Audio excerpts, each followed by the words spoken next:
I was 22. I worked the night shift at a Shell station on Highway 101. The job paid decent for what it was, and I needed money for college. Most nights were quiet, just truckers stopping for gas and energy drinks, or a couple of locals buying cigarettes and coffee. I'd bring my own food, lock myself in the glass booth if it got weird, and just wait out the hours. The winter rain was brutal, hitting the roof so hard sometimes I'd have to turn the radio up just to hear the news. It kept people away though, so I never complained. That November night started like any other. I was halfway through my shift and had just finished restocking the fridges when I saw headlights sweep across the wet pavement outside. An old Honda minivan pulled up to pump 2, windshield wipers going full blast, then shutting off. I glanced over and saw the driver, a guy in his 50s, heavy jacket, gray beard, kind of hunched forward over the wheel, but nothing about him stood out. He sat there for a minute, drumming his fingers on the wheel, then just turned off the lights. Usually people either fill up and go or they come inside for the bathroom key, but this guy just sat there. I didn't think much of it. There were always a few weirdos on that stretch of highway. But after about 15 minutes, I realized the van was still sitting there, lights off, engine quiet, not a single movement inside. The clock above the register said 12:01. I got up and peered through the rain-streaked glass. No one moved in the van. The driver hadn't come in. No one had walked around to the pump. Nothing. I checked the camera monitor, and the van was still just sitting there. I figured maybe he'd fallen asleep or was waiting for someone. But it was cold, pouring, and nobody just waits in the dark for 15 minutes unless they have a reason. Something about it started to bother me, and I kept glancing over every couple minutes. Each time, the van was the same. Dark, empty looking, rain splashing on the roof. Most nights by this time I'd already have swept up and started counting the till, but I found myself just standing there, looking at that van. It made no sense for anyone to be out there that long without getting out, especially not in weather like that. After about 20 minutes, I decided to go out and check. I grabbed my jacket, zipped it up, and stepped into the rain. The parking lot was empty except for the Honda and a couple of semis at the far end. My shoes splashed through puddles as I crossed the lot, the cold air waking me up more than the stale coffee I'd been drinking all night. I kept my distance at first, just in case, but as I got closer, I could see right through the foggy window. No one was inside. The van was completely empty. Driver's door was unlocked, back seats empty. Nothing on the dash but an old parking pass and a couple of empty fast food bags. The engine was cold, no warmth from the vents, nothing running. I checked the ground around the van and saw fresh, wet footprints leading away from the driver's side, not toward the front door, but curving around the back of the building, toward our storage area and the restrooms. That made no sense. The main door is lit up, bright and obvious, and there's no reason for anyone to go around the back unless they're up to something. Customers never do that, not in the middle of the night, not with the rain coming down that hard. I followed the footprints, moving quick. The prints were easy to see at first, crisp in the wet concrete, each step pressed deep from the weight of soaked shoes. They passed under the flickering yellow light above the dumpster and curved onto the concrete pad behind the building. But then I lost them where the rain had pooled and the surface turned slick. I stopped, listening for anything. No voices, no movement, just the steady sound of rain on metal. I looked back at the lot and saw my own tracks next to the others, but nobody else around. The storage area back there is just a padlocked door and a couple of stacks of empty crates. Nothing interesting, nothing worth sneaking around for. Something felt wrong about the whole thing. Why would anyone leave their van at a gas pump, engine off, doors unlocked, in the rain, and just disappear around back instead of coming inside? I turned and started heading back toward the front, glancing over my shoulder a few times. As soon as I rounded the corner and stepped back inside, I heard a crash from the storage room behind the register. It sounded like boxes hitting the floor. Not a little bump, but a loud, sudden slam, like someone had knocked over a whole stack of supplies. I stopped in my tracks, heart pounding, staring at the door to the back, listening for another sound. I grabbed a flashlight and walked toward the storage room, trying to keep my steps quiet on the old tile floor. The door was halfway open, swinging a little in the draft. Normally it was always locked at night. I stopped just outside and shined the light inside. There was a man kneeling by the shelves, clothes soaked, gray hair dripping rainwater onto the cardboard boxes. He didn't even flinch when the beam landed on him. He looked right at me, eyes steady, not scared or embarrassed, just sort of flat. For a second, I didn't know what to say. He wasn't messing with the cash box or the register, just digging through the piles of inventory, as if he was searching for something. I asked, "What are you doing in here?" My voice sounded too loud. He stood up, not fast, just straightened himself, wiped water off his face with the back of his sleeve and said, "My cat ran inside. I saw her come this way." His voice was low and even, like he'd rehearsed it.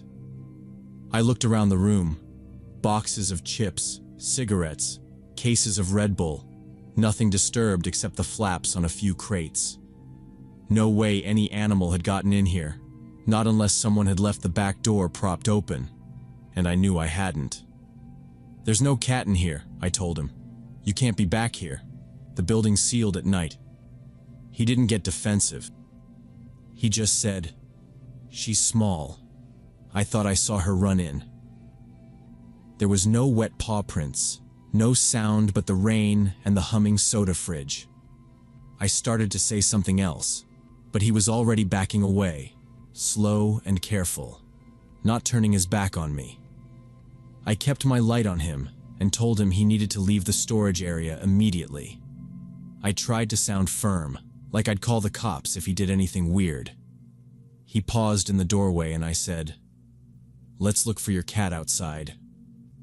He nodded, quick and polite, and followed me back through the main shop, not saying a word. The rain hammered on the roof, and when I held the door open for him, he stepped out fast. I expected him to call for the cat or crouch down by the dumpster or maybe check under a car, but he just walked straight to the old Honda minivan, opened the driver's door, and got in. He didn't look back or say anything. The engine sputtered to life, headlights flashed across the pumps, and he pulled out onto Highway 101, tires leaving a spray of water behind. I stood in the doorway, waiting for him to loop around the lot or stop at the edge of the road, but he was gone in seconds. For a long minute, I just listened to the rain and the whine of a semi passing in the distance. The whole thing felt off, too neat and quick. I went back inside and headed straight for the storage room. It smelled like wet cardboard. I counted the packs of cigarettes, 2 rows missing from the open carton. There were energy drink cases with the plastic torn, some cans gone from the middle of the stacks. He'd come for those, not to find any cat. I called my manager first, trying to explain what happened without making myself sound stupid. He told me to call the police and start writing up a report. I hung up and dialed the non-emergency number, reading the details off the clipboard by the register. The officer on the phone asked if there was a weapon. I said no, just a guy, late 50s, gray hair, blue jacket, came in from the rain and said he was looking for a cat. I told him about the missing cigarettes and drinks. He asked if I had security footage. I said yes. He said someone would be over to get my statement, but it might take a while since nobody was hurt and the thief was already gone. I played back the cameras to check the angle. The van's license plate was a blur under the wet lights, just a few numbers half visible when he pulled in. Inside, the storage room camera caught his face once, but the glare from the flashlight washed out most of it. I wrote down every detail I could remember. The officer finally arrived and took my report. He said this wasn't the first time he'd heard a story like mine. Guys like this hit gas stations, convenience stores, anywhere with night shift workers and easy-to-grab stuff. They usually had some story ready. Lost pet, car trouble, family emergency, something to keep people from calling for help right away. He looked over the footage, shook his head, and told me they almost never caught these guys unless they got lazy and hit the same place twice. "Lock up tighter," he said, writing in his notepad. "And call as soon as you see something weird next time. They watch for routines." After that, I started double-checking every door and lock at the start of my shift. I kept the storage room closed tight and checked the cameras every hour, just in case. For weeks, every time a car pulled up and sat too long at the pump, I felt my heart pick up, waiting to see if someone would get out or if the van would just sit there with the lights off. But I never saw that man again, not in the store or anywhere on that stretch of highway. Sometimes, if I was sweeping by the dumpsters late at night, I'd find old cigarette butts or an empty Red Bull can and wonder if he'd been watching, maybe for days, figuring out my routine, testing to see when I'd step out from behind the counter. The cat story was just cover, a practiced line for when things went wrong. Most nights went back to normal after that. I counted the till, locked the doors, and tried not to think about how close that night came to something worse. The only thing that changed was me, and I made sure it didn't happen again.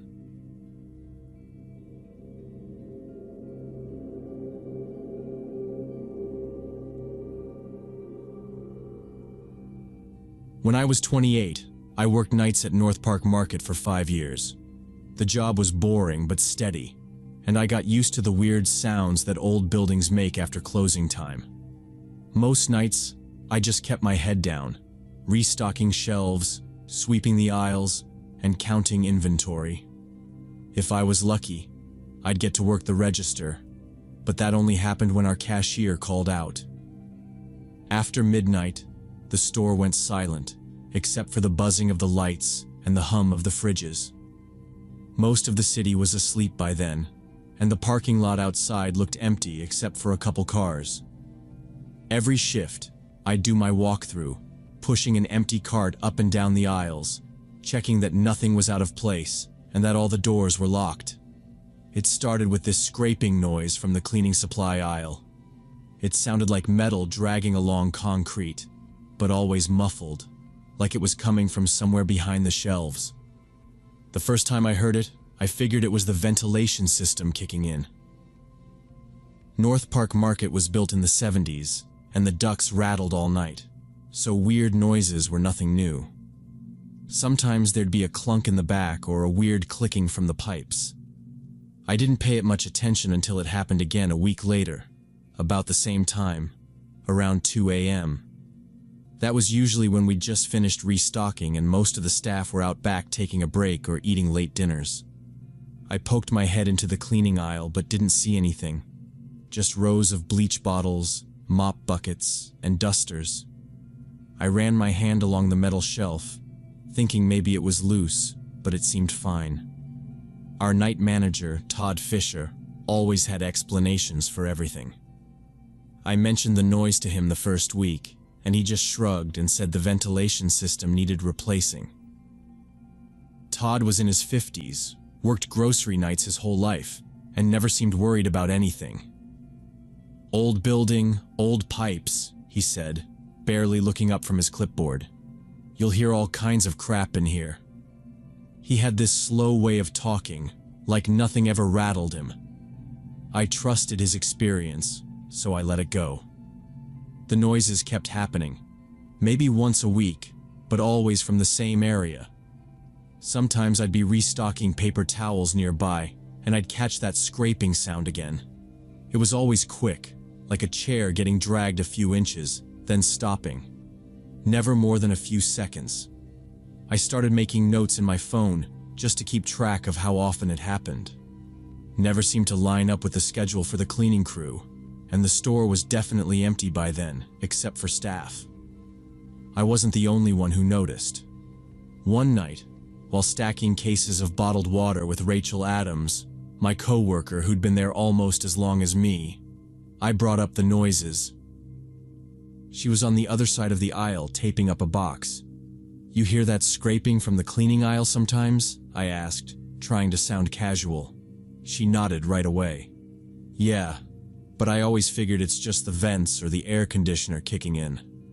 She said she'd heard all kinds of stuff during her shifts but never thought much about it. Rachel was practical like that. Get your work done. Ignore anything weird unless it messes with your job. But over the next few months, things changed.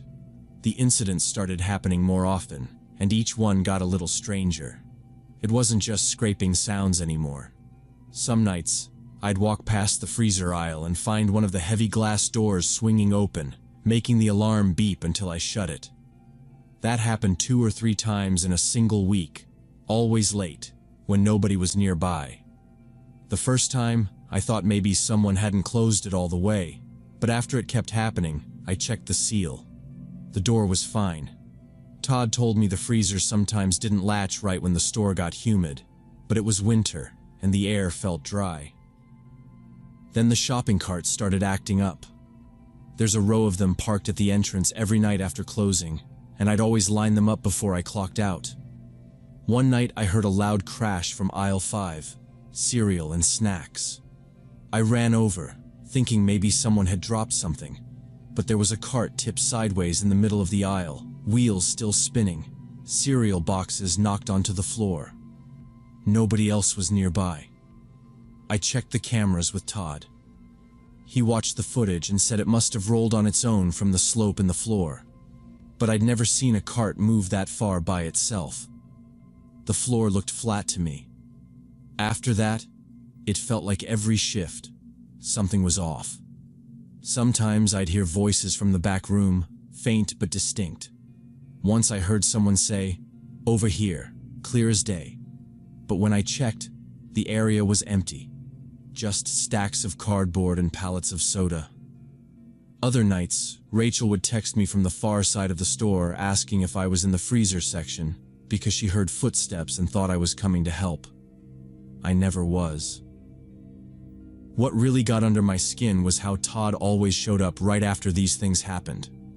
If there was a loud noise, a crash, a door alarm, anything, he'd appear within a minute, walking fast, keys jangling at his belt. "Heard a noise," he'd say, as if he just happened to be checking things out.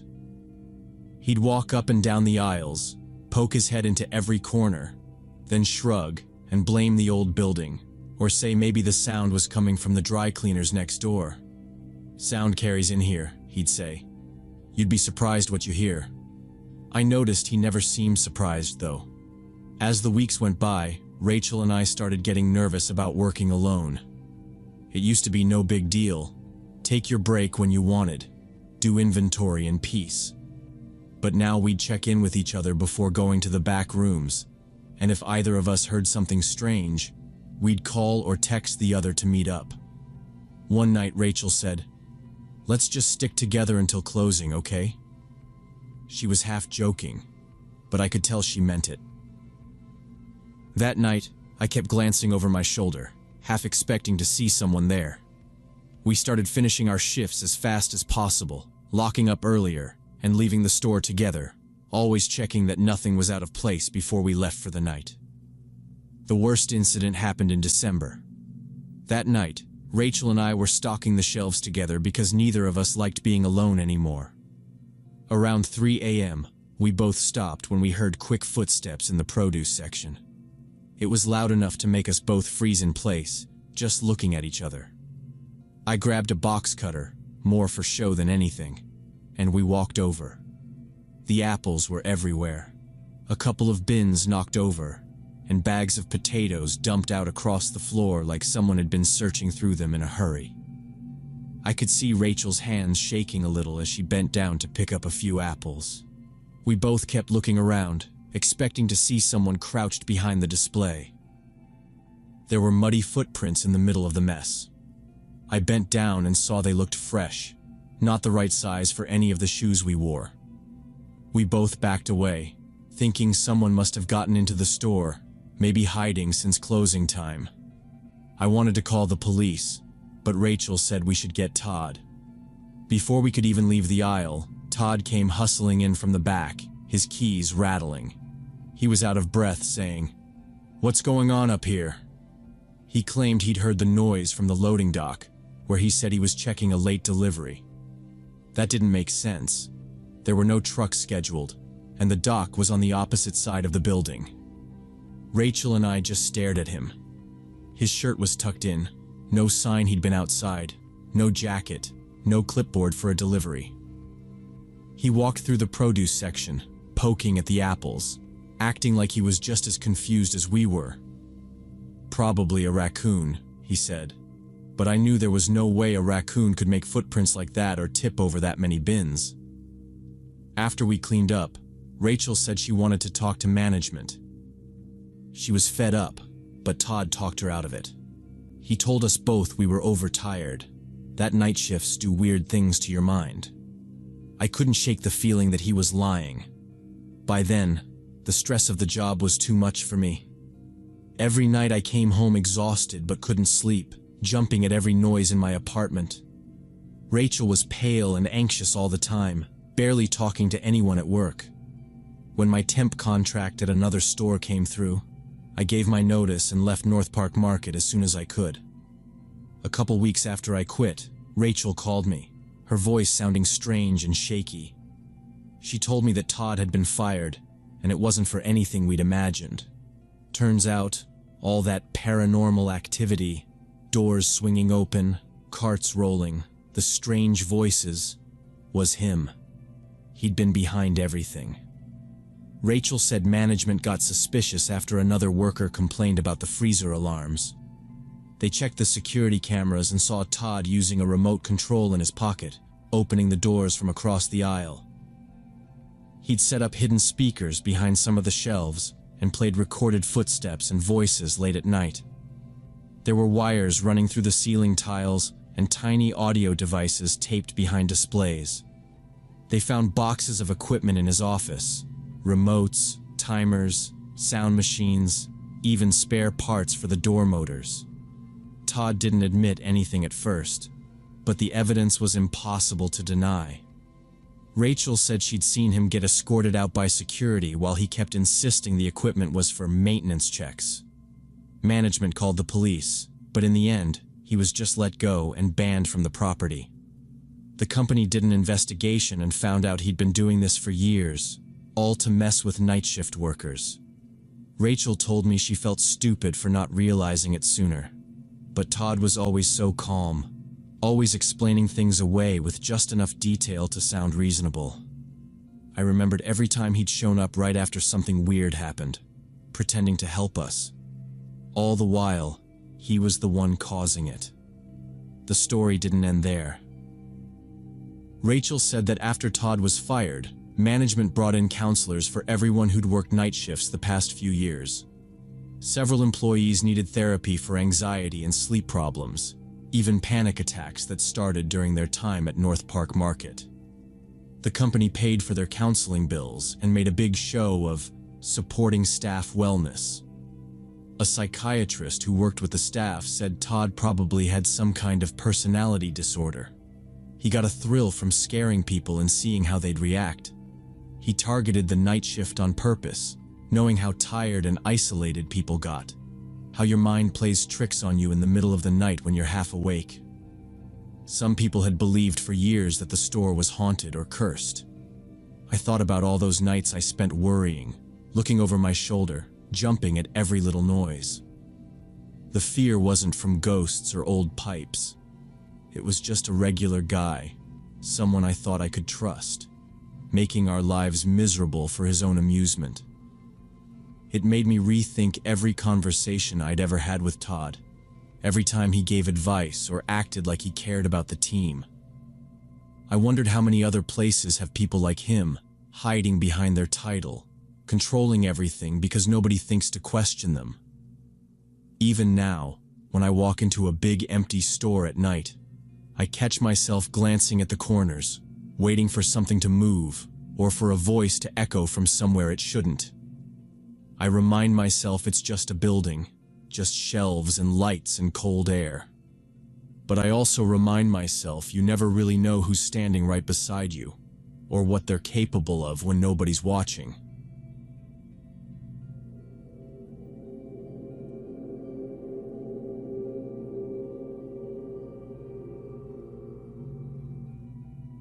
When I was 25, I worked for an insurance company that had me traveling a lot. Sometimes it felt like all I did was drive from one city to another, usually between Phoenix, Albuquerque, Denver, Las Vegas, wherever they sent me. It wasn't glamorous, just a lot of cheap hotels, vending machine dinners, and early mornings on highways that seemed to go on forever. In March 2018, my manager sent me out on a case in Denver. I had to meet with a client first thing Saturday, so I started my drive up from Phoenix on a Friday night after work. The plan was to get as far as I could, maybe stop in Santa Fe, then push through the rest in the morning. The company booked my hotel, but the confirmation never came through, so I figured I'd just find a motel along the way. It was a little past 4 in the morning, and I'd been driving since midnight. The highway was dark and completely empty. Not even any trucks. I hadn't seen headlights or taillights for over an hour, which is rare even out in that part of New Mexico. My Mustang's headlights cut through the dark, and the road shimmered with heat haze even though it was cold out. I kept rolling down the window for fresh air, slapping my face, drinking whatever warm coffee I had left in my travel mug, trying to stay awake. Every so often I'd glance at the digital clock, watching the minutes crawl. I was tired but stubborn, telling myself to just make it another hour, find the next motel, then call it a night. Most of that part of Interstate 25 is just nothing. Blacktop, scrub brush, fences, a few blinking lights from distant oil pumps, some faded green mile markers you barely see until you're passing them. Once in a while there's a gas station or a little rest stop with picnic tables, but they all looked closed that night. I kept thinking about pulling over just to close my eyes for 20 minutes, but the idea of sleeping in my car made me uneasy. I'd heard enough stories about people getting robbed at rest stops, or cops knocking on your window in the middle of the night. That's when I saw the Honda Civic. At first I thought it was just another abandoned car. It was up on the right shoulder, hazard lights blinking, front hood popped. The car was facing the same direction as me, so I only really noticed it at the last second as my headlights caught the silver paint. There was a woman standing next to it, waving both arms slowly, backlit by my high beams. I slowed down on instinct, thinking she might need help, but the whole thing made me hesitate. Nobody else around for miles, in the middle of nowhere, and suddenly there's just this person by a broken down car in the dark. I was already tired and on edge. My first thought was maybe she'd hit a deer, or maybe it was a setup. Still, I took my foot off the gas, checked my rearview mirror out of habit, nothing behind me, and pulled over 100 feet past her car. I sat there for a second with the engine running. In the mirror, I saw her start jogging toward me, one arm still waving. I unlocked the doors and rolled down my passenger window halfway, telling myself she probably just needed a phone or a ride to the next town. But there was this hesitation, like my body didn't want to move. Just this heaviness that made me grip the steering wheel too tight. I glanced at my phone. No service. It was just me, the highway, and this stranger in the dark. My headlights lit up the bushes and the shape of her car behind us. For a second, I considered just driving away. Instead, I turned off the engine and got out. The cold hit me right away. I stood by the car door, keys in my pocket, and waited for her to get closer. She was maybe mid-30s, pale face, dark hair tied back in a messy ponytail. She wore jeans and a light blue sweatshirt, which didn't look warm enough for how cold it was.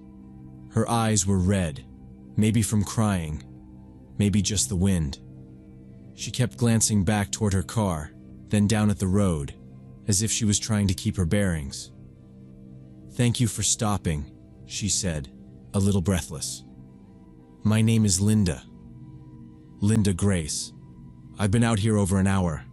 I think my car overheated or something. I tried to call for help, but there's no signal. I don't know what to do." She sounded normal enough, but something about her voice was tight, almost rehearsed. She kept her left hand clamped over a large purse, the kind of thing someone might use for travel or maybe as an overnight bag. The other hand brushed hair from her eyes, but she didn't look at me directly. I asked her if she was all right, if she needed to call a tow, or if she wanted a ride to the next town. She nodded quickly, stepping back from me like she was trying not to get too close. "Can you drive me to Santa Fe?" she asked, voice thin. "It's the nearest town, right? I don't want to stay out here any longer. Please." I looked back at her car. The hood was popped, but it didn't look like she'd tried to work on it. The interior was empty except for what looked like a suitcase and a blanket tossed in the back seat. The passenger window was rolled down halfway, as if she'd been waiting for someone or trying to air it out. I couldn't see any obvious damage to the car. No flat tires, no fluids under the engine. Linda shifted from foot to foot, clutching her purse tight. She didn't seem drunk or on drugs, just nervous, maybe scared. But then, she kept glancing toward the bushes off the shoulder, not her car. Every few seconds her eyes would flick back there, then to me, as if she was making sure nothing was moving. The highway was dead quiet. No sound but the wind, a few insects, the low click of my car engine cooling. "It's cold out here," she said, voice lower. "I've been out in the dark too long.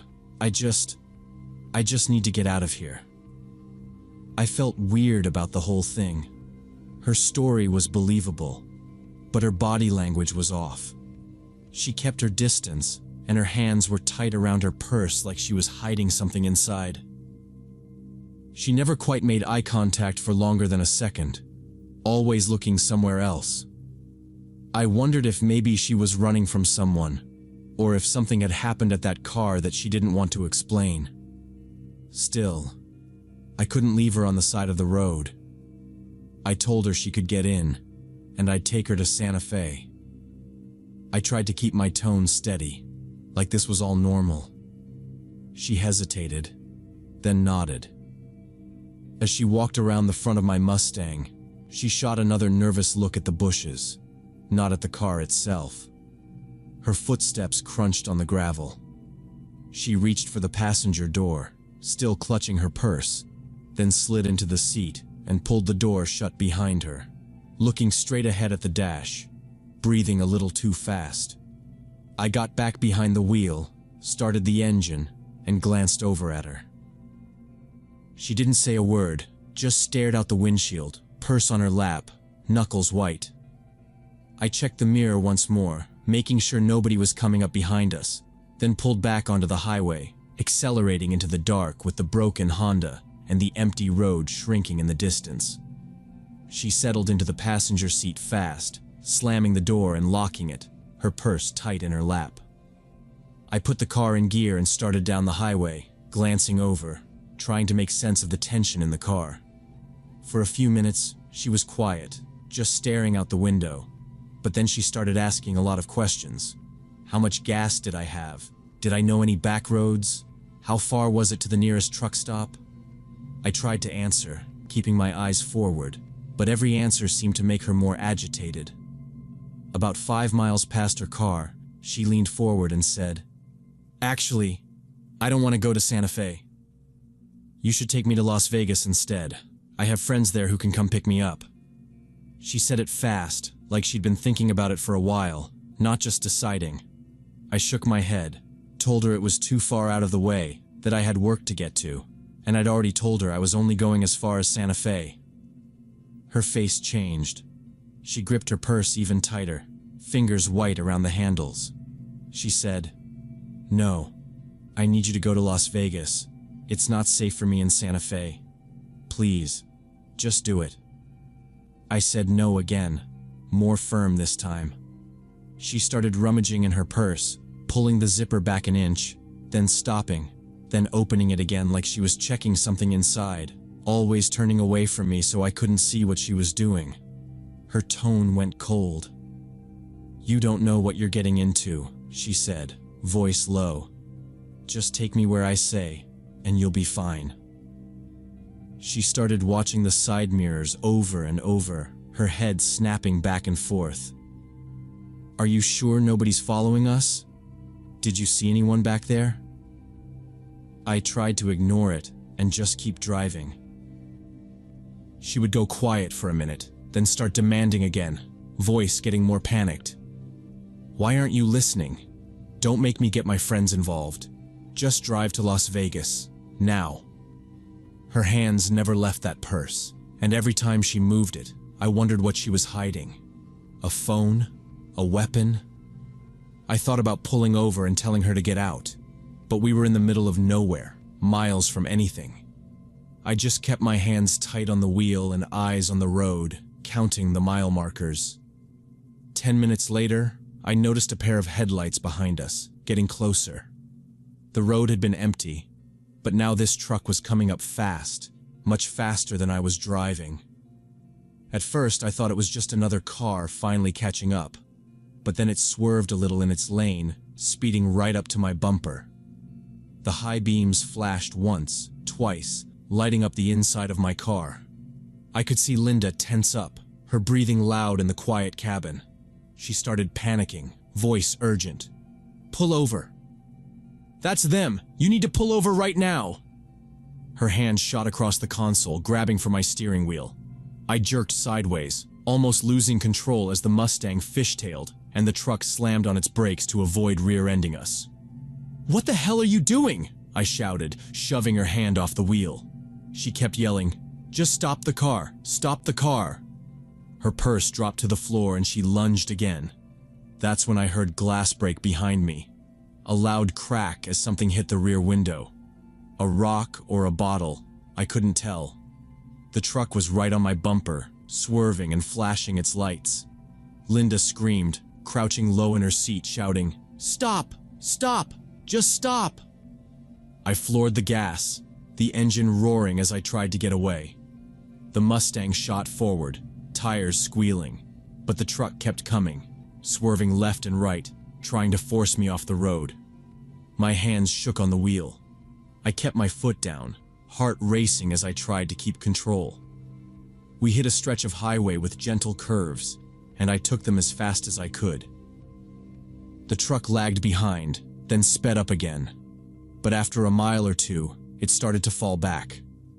I kept driving, checking the mirror every few seconds. Linda slumped against the door and sobbing, purse forgotten on the floor. Eventually, the headlights disappeared.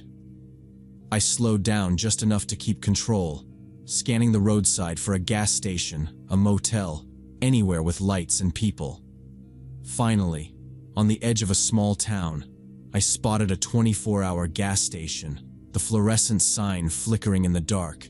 I pulled in fast, hitting the brakes hard enough to make Linda lurch forward. "Get out," I said, voice cold. "I'm done. Get out of my car." She grabbed her purse and shot me a look, half anger, half fear, then yanked open the door and ran into the station, disappearing inside. I sat there for a moment, shaking, hands gripping the wheel, then reached for my phone. There was finally a bar of service. I called 911, voice trembling as I told the dispatcher what happened, gave them the details about Linda, her car, the truck, everything I could remember. The police showed up quick, took my statement, and told me I was lucky. They'd had similar reports on that stretch of highway before.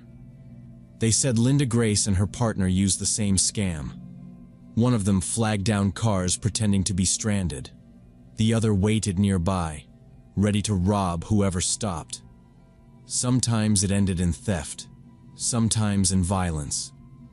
They said I was the first to get away with just a broken window and some bruises. Within a week, they found Linda and her partner, picked up at another gas station with a stolen wallet and a fake license. I went back to work, replaced the window, but things felt different after that. The police told me young guys alone are easy marks. I started locking my doors at every rest stop, never stopping for strangers unless I could call for help first. Now, every time I drive that stretch of highway, I think about that night. The empty road, the broken down Honda, the woman waving in the dark.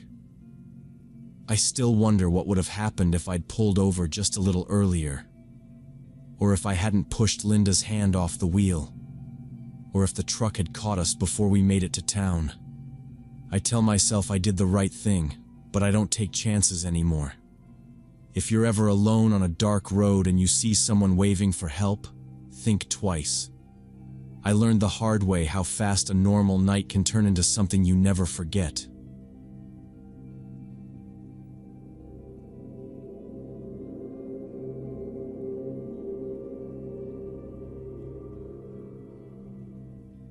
When I was 23, I worked as a nurse at Phoenix General Hospital.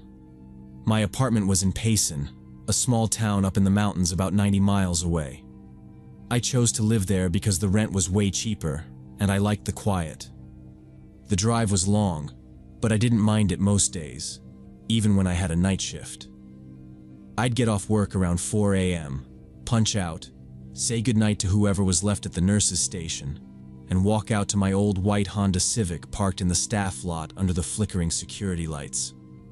That night was the same as usual, quiet and tired. Hospital halls washed out in yellow fluorescent light, the vending machines humming as I passed. I walked out into the dark, the air cooler than usual for Arizona, and unlocked my car. There were maybe 3 other vehicles in the parking lot at that hour. I tossed my backpack on the passenger seat and started the car.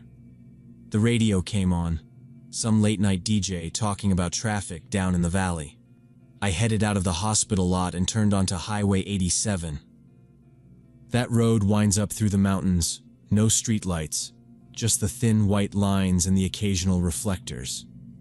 At that hour, I'd be lucky to see a single other car for 40 miles. Sometimes I like that. Just the headlights bouncing over the asphalt, the faint smell of pine when the windows were cracked. About 20 minutes into the drive, I noticed the temperature gauge on my dashboard creeping up. I turned off the heat, rolled down the windows a bit, but the gauge kept climbing. A couple of minutes later, I smelled something sharp and metallic, like burning coolant, and then white steam started billowing up from under the hood. I pulled over as soon as I could. There wasn't a shoulder, just gravel and weeds, and when I got out, the silence was heavy and complete. The only sound was the ticking of the engine and the faint chirp of insects in the brush. I opened the hood, stood back as more steam hissed out, then closed it again. My phone had a single bar, but I tried calling a tow truck anyway. The dispatcher picked up, her voice crackly. She said the nearest driver was in Pine, more than an hour away, maybe longer if there was traffic. "You okay to wait in your vehicle?" she asked. "Yes, I'll wait," I said, trying to sound calm. She told me to keep the doors locked and wait for their call. I got back into my car, locked all the doors, and turned on the hazard lights. The flashers blinked in the dark, making the trees look like they were moving every time they lit up. My phone showed no signal now. I leaned back and tried to get comfortable. The highway was empty, just 2 lanes of cracked pavement cutting through the mountains. My windows started to fog up from the steam. I wiped them down and kept glancing in the rearview mirror. The night seemed extra still, no coyotes howling, no cars passing. I tried to relax, but every little noise put me on edge. The ticking of the cooling engine, the faint rustling in the brush. I reached into the back for my jacket and wrapped it around myself. About 20 minutes passed. The horizon was still dark, No hint of sunrise yet. I was thinking about walking, but it was at least 10 miles to the next gas station, and there were no houses out here. I watched the clock, then saw headlights approaching in the rearview mirror. The lights got closer, then slowed, and a beat-up pickup truck pulled over behind me, parking maybe 20 feet back. My hazard lights made it look even older. Rusted sides, dented tailgate, some kind of ranch decal half scratched off. A man got out. He looked to be in his 40s, tall, with a scruffy beard, and wearing dirty jeans and a work shirt stained at the sleeves. He moved slow, walking toward my car like he'd done this kind of thing before. He lifted a hand in a friendly wave. I kept my doors locked. He leaned down, knocked gently on my passenger side window. I cracked it just a bit. "You need a hand?" he asked. His voice was rough, tired, maybe just trying to sound friendly. "Car overheated." I nodded, told him I already called for a tow. He grinned, said, "Well, I could take a look. Maybe save you the money." He gestured toward the hood, but I shook my head. "Tow's on the way," I said. He shrugged. Then, without waiting for my answer, he started circling my car. He walked slow, peering through the windows, leaning in like he was inspecting it for a sale. He cupped his hands to look inside, even at the back seat, and tapped on the glass lightly. He bent down, looked at my plates, checked my tires, and then came back around to the driver's side. His face was just inches from the glass, peering in at me like I was some kind of curiosity. The way he looked through the car made me grip my phone tighter, hoping for a signal. He tried the passenger side door handle, found it locked, and smiled again, but this time it didn't look as friendly. The hazard lights kept flashing, throwing his shadow across the seats. He tapped on my window harder this time, leaning down so his face filled the glass.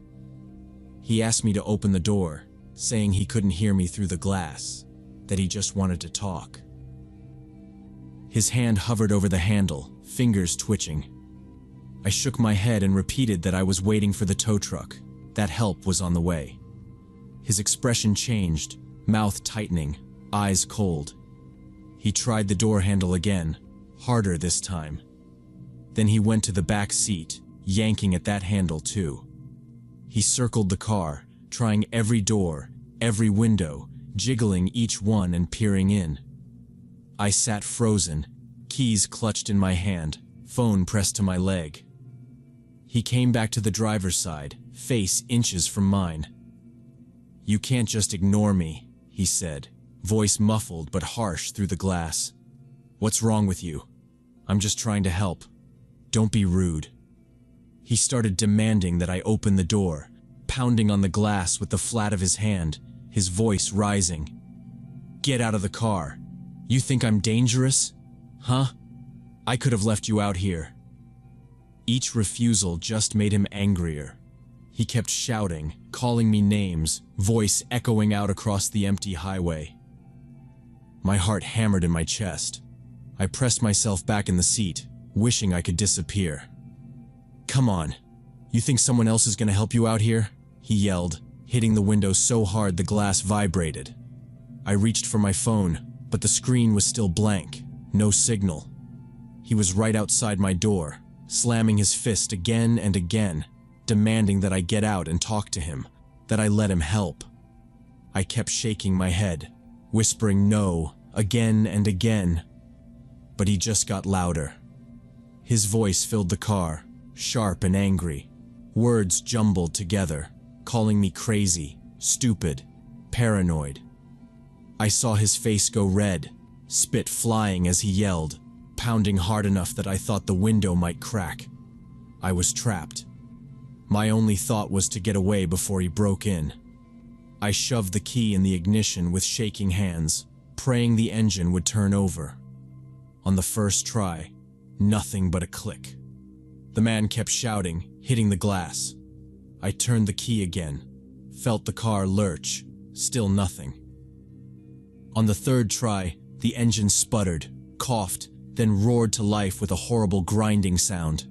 I didn't wait. I jammed the car into drive and floored the gas, tires spinning in the gravel. The man jumped back, surprised, but then started running toward his pickup. I kept my eyes on the road, steam pouring up from the hood, hazard lights still flashing as I pulled back onto the highway. I saw his headlights flare on behind me, then swing out onto the road. His high beams lit up my mirrors, blinding me, and I saw his truck weaving behind me, closing the gap. I pushed the Civic as hard as it would go, ignoring the red warning lights and the smell of burning oil. The road curved through the mountains, no other cars, just the two of us alone in the dark. His truck stayed right on my bumper, high beams locked on, swerving into my lane every few seconds like he was trying to force me off the road. I gripped the wheel so hard my knuckles hurt, focusing on every turn, every bend. The car made awful sounds, metal grinding, the engine shrieking, but I kept going. My only thought was to make it to the next town, to get somewhere with lights, people, anyone who could help. I glanced back, saw his truck pull close, then fall back, then swerve again. He stayed with me for miles, high beams flooding my mirrors, making it hard to see the road. I hit every green light, barely slowing down as I came into the outskirts of Payson. The town was still half asleep, just a few stores with lights on, one gas station open. I shot into the gas station lot, engine smoking and brakes squealing. The attendant inside looked up, startled, as I jumped out and ran for the door. I left the car running, keys still in the ignition. When I looked back, I saw the pickup truck slow, then pull away, tires screeching as it turned back toward the highway. I staggered into the gas station, breathless, heart racing. The attendant asked if I was okay, staring at the smoke pouring from my car. I told him what happened as best I could, stumbling over the words. He listened, face going pale. He said I wasn't the first. 2 other women had come in the last month, shaking and scared, saying some man in a pickup had followed them after pretending to help. He let me use the phone behind the counter. I called the police and gave them a description, trying to remember every detail. His height, the color of the truck, the sticker on the back window, the way he looked through my car like he was shopping for something. They sent an officer out to take my statement, and while I waited, I tried calling the tow truck again. My hands wouldn't stop shaking. I sat in the plastic chair by the coffee machine, watching the sun come up over the parking lot, turning the empty highway gold. The officer took notes, asked if I could describe the man, the truck, everything that happened. I did, still numb, still watching the road outside, half expecting the pickup to come back. 2 days later, I got a call from the police. They'd arrested a man named Ray Miller. He matched the description, had a history, unemployed, previous arrests for robbery, and attempted sexual assault. They said he'd been cruising that stretch of Highway 87 for weeks, looking for women driving alone, especially early in the morning when no one else was around. The police told me they'd found tools in his truck, rope, duct tape, a crowbar, things he'd used to break into cars before. They said I did the right thing by trusting my instincts, by not opening the door, not letting him get close.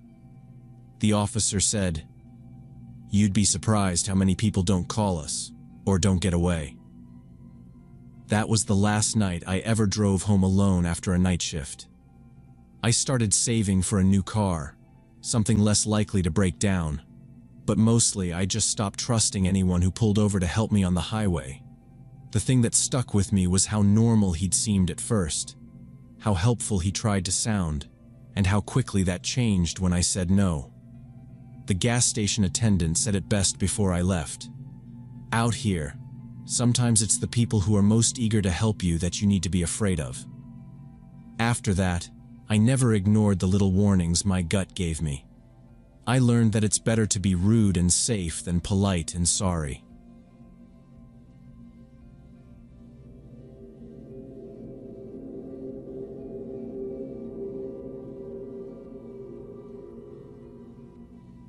So, when I was 20, I visited my college buddy Jacob in this mountain town in Colorado during spring break.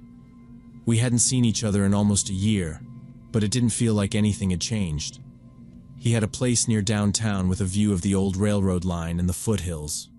The first couple of days, we just hung out, went to the One Good Brewery, watched dumb shows, caught up on people from college. Jacob had always been big on hiking, and I was too, so it was easy slipping back into the old rhythm. He mentioned this abandoned summer camp a few times, said it was up one of the old forest roads, and that it had been closed down since the late 90s. He didn't say much about it except that he found it once by accident while biking, and it creeped him out. That was all I needed to hear. On my last full day there, he brought it up again at breakfast. "You still down for that hike?" I said yeah, and he started grabbing stuff right away. Backpacks, snacks, 2 flashlights, an extra jacket for me because I'd packed light. He drove us up this narrow mountain road, past faded cabins, houses with piles of melting snow and mud. There was a dirt parking area just off the main road, big enough for maybe 4 cars. The trail wasn't marked, but Jacob said it was easy to follow. Just an old, overgrown service path lined with dead pine needles and broken branches. The air was thin, smelled like last year's leaves and smoke. We didn't see anyone else, just a few birds and an old deer skull half sunk in the mud. The climb took maybe an hour and a half. Jacob set a steady pace, not too fast, but he barely said anything the whole way up. I figured he was just focused on the hike. The trail zigzagged through pine forest, up and around these rocks that looked like teeth coming out of the ground. For a while, I felt like we were going in circles, but then we reached this wide clearing. Sunlight cut through the trees and there it was, the old camp. There were 4 or 5 cabins, all with the same sloping roofs and missing shingles. The biggest building sat a little higher up the hill. The windows were dusty, half of them busted out, and paint peeled off in long strips. There were rusty trash cans outside, and a swing set with only one chain still holding up the seat. It looked dead quiet, like nobody had stepped there in years, but the place still felt like it was waiting for something. Jacob stopped a few feet ahead and just stared for a minute, like he was thinking about going back. Then he motioned me forward. "Main building's up here," he said. We crossed the clearing. The ground was soft with dead leaves, and under one of the cabins, I saw an old camp sign with the letters half cracked off. The main lodge had these heavy double doors, and someone had spray painted over the old name with just a black X. The steps creaked as we walked up. The air changed right away, colder inside, thick with dust and this faint chemical smell. Jacob turned on his flashlight. "Dining halls first," he said, so we went in. The dining hall was huge, dark even with the sun outside. Rows of tables and benches filled most of the room, but they were all covered in this layer of gray dust, and the chairs were knocked over like everyone left in a hurry. On one wall, there were faded posters with camp rules: no running, no food outside the hall, respect others. The posters were curling off the walls, and someone had scratched a word into one of the tables, but I couldn't read it. There was an old piano in the corner, keys chipped and yellow, and next to it a pile of broken dishes. Jacob started snapping photos with his phone, mostly the graffiti and the empty shelves. I wandered toward the kitchen door, stepping around these piles of old napkins and a smashed cup. The kitchen was smaller than I thought, with 2 big stoves and a long stainless steel sink. The cabinets hung open and empty except for a single can of beans on the highest shelf, probably expired a decade ago. There was a calendar on the fridge, August 1997, nothing written on it except a circle around the 15th. I went back out to the hall. Jacob was at the window, looking out at the cabins. "Upstairs?" I said. He nodded, pocketed his phone. The administrative wing was above the main hall, up a set of creaky wooden stairs. The banister was splintered, and some of the steps bowed in the middle. Each step made a loud, slow groan that echoed down to the main floor. Jacob went first, shining his flashlight ahead, and I followed, keeping one hand on the wall for balance. About halfway up, I looked back at the main door. It was still wide open, light cutting across the dusty floor. We kept climbing, our boots leaving prints in the thick dust. At the top was a narrow hallway with doors on each side, most of them closed. I reached for one of the handles, but Jacob stopped me. "Let's check the end first," he said. We walked quietly, our steps loud on the old boards. It was cold up there, colder than it should have been, and it smelled like wet wood and mold. We were just about to open the door to the last office when we heard the front door slam shut below us. The noise shot up the stairwell, sudden and heavy, way too loud for wind. We froze, not saying anything, just listening as the sound echoed through the building. A man's voice called out from downstairs, deep and cracked, asking us to come down. "Hey boys, why don't you come down here a second?" He sounded rough, like he'd spent years chain smoking, and he wasn't yelling, but the words traveled up through the building in a way that felt too familiar, like he'd done this before. Jacob looked at me and put a finger to his lips. We didn't move. The voice tried again, a little louder. "I just want to talk to you. I know you're up there."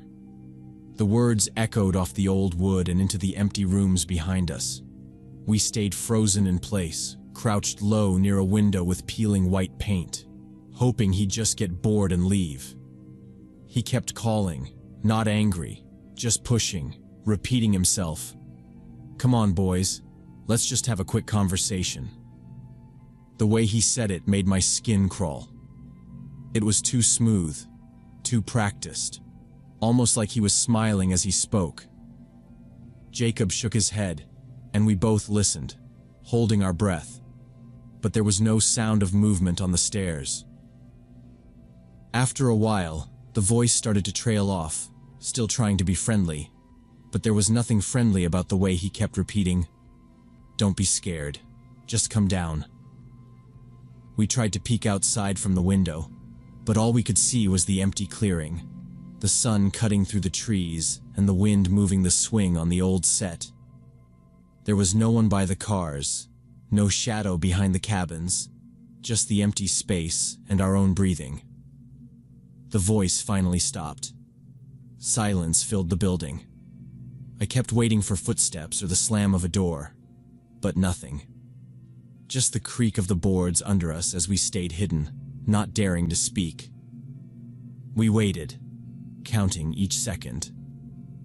Jacob checked his phone for the time, but there was no signal. It felt like 10 minutes passed, maybe more. Just the sound of our own hearts and the slow settling of the old building. Finally, Jacob nodded to me and started moving back toward the stairwell, making no sound except for the whisper of his boots on the dust. He motioned for me to stay back while he crept down one step at a time, pausing after each board. I crouched by the wall, eyes on the doorway, listening for anything. After a minute, he reached the bottom. He peered out the open front entrance. Nobody was there. He turned and looked back up at me, his face suddenly pale, eyes wide.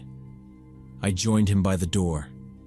Outside, the dirt and needles near the steps showed a clear set of footprints, fresh, deep in the soft ground, heading from the direction of the parking area right up to the entrance. I didn't see any prints going away from the building, just those same tracks coming straight in. Jacob stared down at them, then back at the woods, then at me. "He's still inside," he whispered. A wave of panic hit me. We had no idea where the man was now. Maybe hiding in the main hall, maybe behind one of the doors upstairs, maybe in the kitchen or storage. I scanned the clearing, looking for anything out of place. The place felt even quieter, like the whole camp was holding its breath. Jacob grabbed my sleeve and pulled me away from the door. We backed into the hallway, moving slow, careful not to make a sound. We remembered passing a back exit off the kitchen, a metal door half rusted off its hinges. We headed that way, avoiding every window, moving along the wall with our heads down. At the kitchen, Jacob paused and listened, then eased the door open as quietly as he could. The hinges groaned a little, but not much. We stepped outside. For a second, I thought we'd see the man, maybe waiting at the tree line or standing by the swing set. But the clearing was empty except for the old buildings and the broken sign. We didn't look back. We took off, running as fast as we could, down the trail we'd come up, leaping over roots and ducking under branches, barely slowing down until we were far enough into the woods that the camp was out of sight. Jacob kept looking over his shoulder, flashlight still clutched in his hand. When we finally got back to the parking area, we both stood for a second, catching our breath, listening. The forest was silent except for the wind in the pines and the distant sound of a crow. Jacob fumbled with his keys, hands shaking, and unlocked the car. We got in, slammed the doors, and he started the engine. He backed out onto the gravel with one eye on the rearview mirror, scanning the trees behind us, and didn't slow down until we were a mile down the road. The whole drive back to town, we kept checking the mirrors, expecting headlights or someone stepping out from the trees. Jacob didn't say anything for the first 10 minutes, then finally let out a nervous laugh and said, "That wasn't just some squatter. He knew we'd be there." He gripped the wheel tighter. I just watched the woods blur past, thinking about the footprints and the way the man had spoken. The feeling wouldn't leave me, the sense that we'd barely escaped something worse than just a run-in with a stranger. When we got back to Jacob's place, we sat for a while, trying to calm down. He mentioned that police sometimes found signs of transients in those abandoned buildings, old sleeping bags and beer cans. But this felt different. The man's voice, the way he'd kept talking, like he'd known we were upstairs before we ever made a sound. We never figured out who he was, or how long he'd been watching the camp. For weeks after, I kept checking the news, looking for any reports of hikers getting into trouble up there, but nothing ever came up. I never went back to that part of Colorado.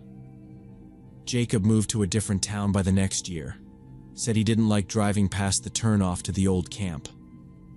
Even now, every time I think about that day, I wonder what would have happened if we'd answered the man, or if we'd stayed even a few minutes longer. I still remember his voice echoing up the stairs, too calm, too familiar, like he already knew us.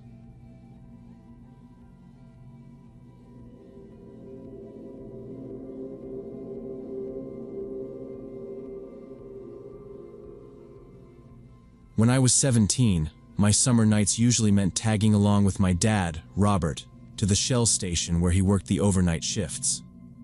That was 1995, out in a dry and almost empty stretch of the California desert, at the spot where Interstate 10 met State Route 40. We lived about 15 minutes away, so after I got my license, Dad started letting me drive him in the old blue Taurus. He'd ride shotgun with a mug of coffee, not saying much, just watching the black highway and those headlights streaking past from truckers doing cross-country hauls. I liked driving at night back then. There was barely any traffic, just the red eyes of a few semis and that endless wind, sometimes picking up sand and whistling against the doors. The station itself sat right on the edge of town, with nothing behind it but open scrub, broken only by a low barbed wire fence and a line of distant blinking power poles. I remember the old Shell sign always buzzing. Inside, It was that regular gas station brightness, yellow floors, racks of beef jerky and candy, and two grimy bathrooms that never stopped smelling like cleaner no matter how much we scrubbed. Dad manned the register and kept an eye on the pumps. He had been Army, and he treated even this job like a post, always scanning, always checking every corner. He'd tell me to walk the lot and pick up trash, make sure the air pump wasn't jammed, and check that nobody was lingering too long around the ice chest. He wasn't paranoid, just careful. People do weird things when it's dark, he'd say. Always trust your gut.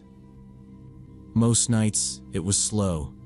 You'd get a couple of families in tired minivans, some locals filling up after work, maybe a rough-looking trucker or two grabbing coffee and a hot dog. There was a regular, an old guy with a gray beard who would come in at midnight and buy a single lottery ticket every time. Dad would nod at him but never say much. I usually spent the quiet stretches restocking coolers, wiping down the counter, and sometimes flipping through the stack of old car magazines Dad kept under the register. Nothing ever really happened, and I guess that's why it stuck in my head so much. The way one thing can start off so normal and then feel wrong all of a sudden. That July, the days were so hot that the air coming off the parking lot would almost burn your face. But at night, it dropped quick. One particular Friday, we had the doors propped open for the breeze. The fluorescent lights inside made the outside look even darker than usual.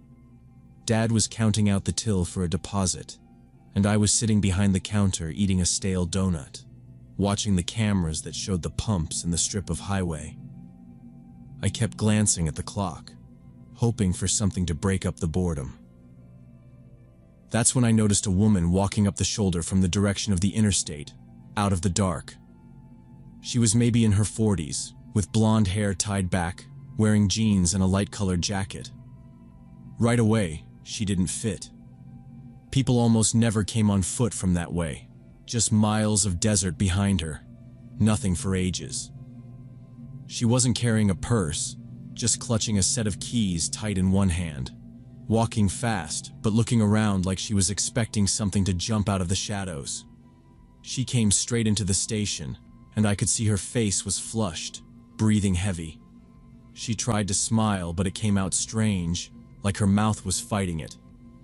Dad straightened up, eyes on her the whole time. "You okay, ma'am?" he asked. She said her car broke down a little ways back on the access road. She kept darting her eyes toward the door. Her words tumbled out, not panicked, but urgent. She said her name was Monica, and she needed a ride to Riverside. Said it like it was the most normal request in the world, like we were some kind of taxi service and not a gas station in the middle of nowhere. Dad told her he couldn't leave his shift, not unless he wanted to get fired. She barely looked at him before turning to me, sizing me up, probably figuring I looked young enough to be talked into something.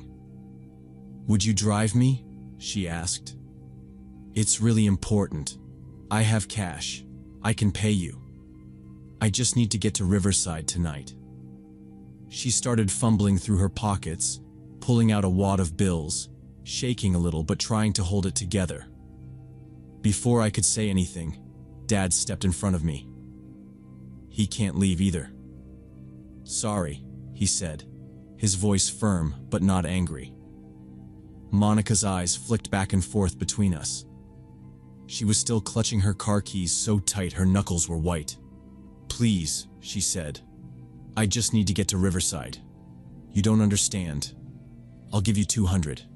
It's not safe for me out here." She said the last part quieter, almost to herself. She tried to hand the money to me. My dad didn't raise his voice, but he reached over and put his hand gently but firmly on my arm. "No, that's not happening." The way he said it made me freeze. For a second, nobody moved, just the hum of the freezers and the highway in the distance. Monica's eyes started to shine a little, like she was either about to cry or scream. She looked over her shoulder out into the darkness, then back at us, chewing on her lip. She said again, Please, I just need a ride. My phone's dead. I can't call anyone, and I have to be in Riverside tonight." Dad shook his head. "Sorry. You should call a tow or the sheriff's office." She stared at him for a long moment. The skin under her eyes twitched. Then she slammed the wad of cash on the counter, turned around, and marched outside, standing just at the edge of the yellow light spilling from the doors. She kept looking up and down the highway, then back at us. I stayed behind the counter, waiting for my dad to say something, but he just watched her, jaw tight, as if expecting the situation to get worse. My dad's face tightened the longer the woman stood there, begging, her voice rising and falling, switching between desperate and demanding. He didn't budge. She kept talking about how we'd regret it, how nobody helps anyone anymore, and that something bad would happen to us if we just left her out here alone. The more she pushed, the more I saw my dad's posture change. He moved from behind the counter, blocking my view of her, as if expecting her to rush us. Her fingers drummed on the counter, her breath heavy and sharp, her eyes darting from me to the security camera above the door, then back outside into the dark lot. When it was clear she wasn't getting anywhere, she balled up her fist and slammed it on the countertop, making the bills jump. "You think you're safe in here? You're not," she said, her voice a low hiss. She stared at us, eyes cold, lips curled in a sneer. "You're gonna wish you helped me." With that, she grabbed her keys, spat on the floor, and stormed out into the parking lot. We could hear her footsteps crunching on the gravel, her muttering growing louder until it faded into the night. For a few seconds, neither of us spoke. I glanced out at the pumps, trying to spot any sign of a car, but the lot was empty, just the light from the sign flickering on the asphalt. My dad was already picking up the phone to call the sheriff's office, not to report a crime, just to let them know there was a suspicious person hanging around. We watched her as she paced at the edge of the lot, cursing and waving her hands, then finally started walking fast, almost jogging, in the direction of the on-ramp for Interstate 10. She didn't look back. Dad told me to lock the doors. He watched her all the way until she disappeared into the dark, then checked the security tapes. "She's not coming back," he said, but still made sure every door and window was locked up tight. He put the cash she left behind in a Ziploc and taped it under the counter, saying if she came back we'd return it to her, but otherwise we'd turn it over to the cops. After things settled, he stood by the window, arms crossed, watching the spot where she vanished. "Don't ever give rides to people who act like that," he said, his voice flat. "There's a difference between someone who's scared and someone who's dangerous. You feel it, even before they show you." He looked at me hard. She wasn't lost. She was looking for something. I nodded, but inside I felt stupid for almost saying yes. Dad never looked away from the dark, not until another customer pulled up and the routine of the night came back. Every time I glanced at the door, I half expected to see her face again in the glass.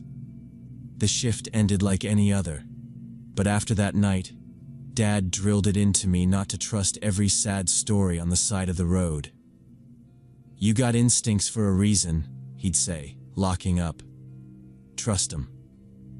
For a while, I thought maybe he was just exaggerating, that he'd seen too much in the army, or read too many stories about people getting robbed out here. Still, I did what he said. I didn't stop for hitchhikers, didn't open the door to anyone who acted off, didn't ever let someone pressure me when things felt wrong. Life moved on. I graduated, got a job at a warehouse, started my own routines. Some nights, when I was driving late and the desert looked endless on either side, I'd remember that woman's face and the hard edge in her voice. The memory faded with time, became just one of those weird things you joke about when you work nights in a lonely place. I never thought much about it after that.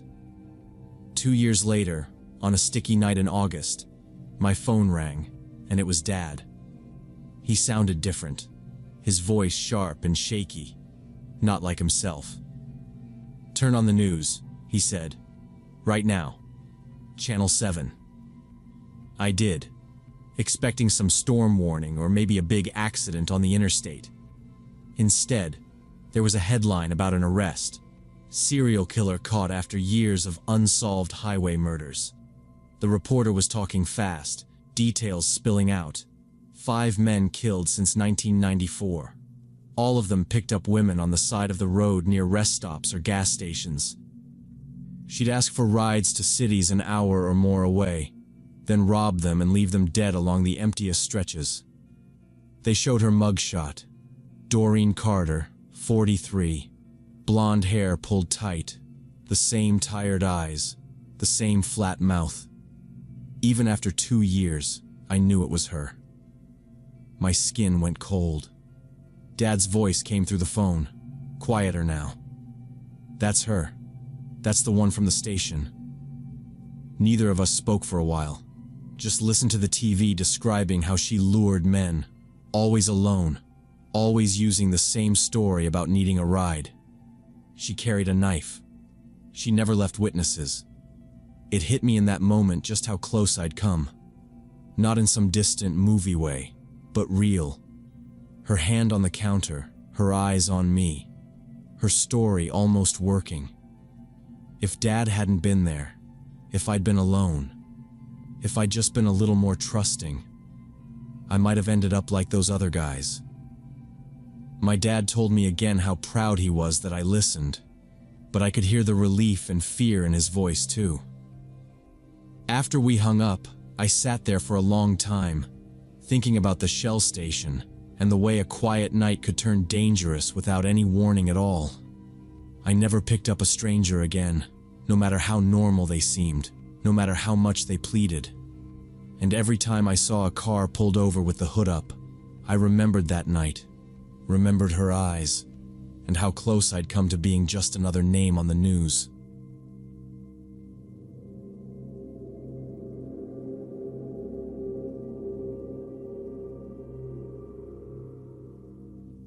Last summer, my girlfriend Kate and I took a week-long road trip through the western states. We'd been planning it for months, both of us sick of the city, wanting to get out somewhere quiet and cheap. The plan was simple: drive during the day, stay at motels, hike, and eat junk food, repeat for 7 days. On our 5th day, after driving up through Reno and spending most of the afternoon by Lake Tahoe, we were both tired, but didn't want to shell out for another expensive motel room. That's when Kate suggested we camp out in the national forest nearby instead. I wasn't crazy about it since I hadn't camped in years, but she said it would be more fun, just for one night, and we could catch the sunrise before moving on. We drove down a gravel service road off the main highway, searching for somewhere out of sight. We passed the official campgrounds, packed with RVs and noisy groups, and kept going until we found a small dirt clearing surrounded by thick pine trees. There were no other cars, no fire rings or picnic tables, just enough flat ground for our tent and a faded log for sitting. It felt private, a little wild, but safe enough. The air was still warm from the day, but the shadows from the trees were already getting long. Kate stepped out and said, "This is perfect. Let's do it here." We unpacked our gear, working quickly because the sun was almost down. She hammered in the stakes while I set up the camp chairs and rolled out our sleeping bags inside the tent.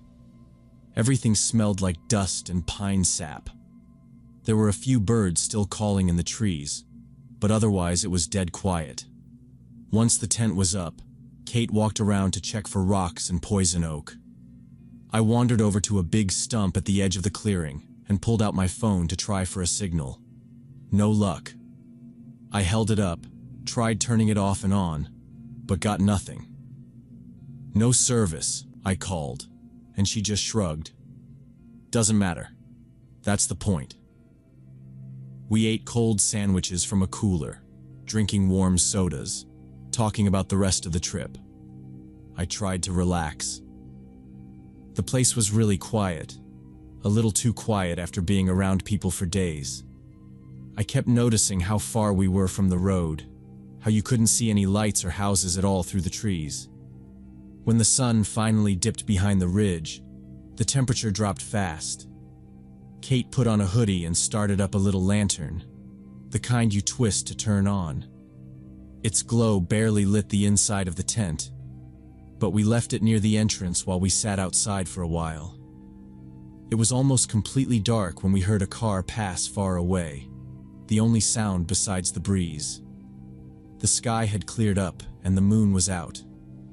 It should have felt peaceful, but I kept checking the edge of the clearing, expecting to see headlights or a ranger coming to tell us to leave. Nothing happened. Kate finished her drink, tossed the can in a bag, and suggested we go to bed early to wake up before sunrise. I agreed.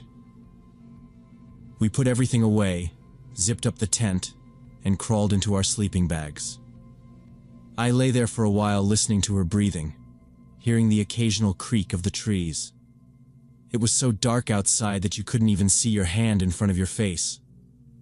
I turned over a few times trying to get comfortable, feeling every root and rock under my sleeping pad. Kate mumbled something about bears, half asleep, and I laughed, saying we had nothing to worry about out here. Eventually, I drifted off. Around 2 a.m., I woke up with my mouth dry and my heart racing. I couldn't tell why I'd woken up, but I felt suddenly alert, like I'd heard something. The tent was pitch black except for the faint blue glow of Kate's watch. I realized she was awake too, her breathing different, her eyes open. She whispered, "Did you hear that?" I waited, holding my breath, but heard nothing at first. Then I noticed the silence. The forest was completely dead. No insects, no wind, not even the small birds we'd heard earlier. It was a thick, unnatural silence that felt heavy on my ears. Just as I was about to tell her it was nothing, there was a sharp crack of a branch from somewhere behind the tent. It was not close, but it was clear. Kate gripped my arm. We stayed still, listening as the sound faded, and then came again, this time from a different direction. Leaves rustling, slow and steady, like someone was walking in a wide circle around our tent. The steps would stop for a few seconds, then start up again, but always from a different side. I reached over, found the flashlight, and held it but didn't turn it on. We both sat completely still, hardly breathing, straining to pick up anything. Footsteps, voices, an animal. But it didn't sound like an animal. The steps were too careful, never running, just shifting from one spot to another. The rustling would stop for a minute, making us wonder if whoever or whatever it was had gone away. Then suddenly, another branch snapped, this time closer to the front of the tent. Kate's nails dug into my arm. She whispered, "What do we do?" But I didn't answer. I just held the flashlight, keeping my eyes fixed on the wall of the tent, watching for any shadow or shape. The air inside the tent felt warm and stale. I heard the faint sound of breathing, not Kate's, not mine, coming from outside, just a few feet from where my head was resting. We waited, frozen, listening as the footsteps started again, slower now, circling us. The tent fabric shifted slightly, like a breeze or a hand had brushed against it. I felt a drip of sweat run down my back, and all I could do was keep listening. I carefully reached for the zipper, moving slow so it wouldn't make too much noise. My fingers shook as I pulled it down, just a few inches, enough to peek through. I pressed my face against the opening, waiting for my eyes to adjust to the dark outside. At first, I saw nothing, just the outlines of the trees and the empty space beyond our little clearing. But the footsteps didn't stop.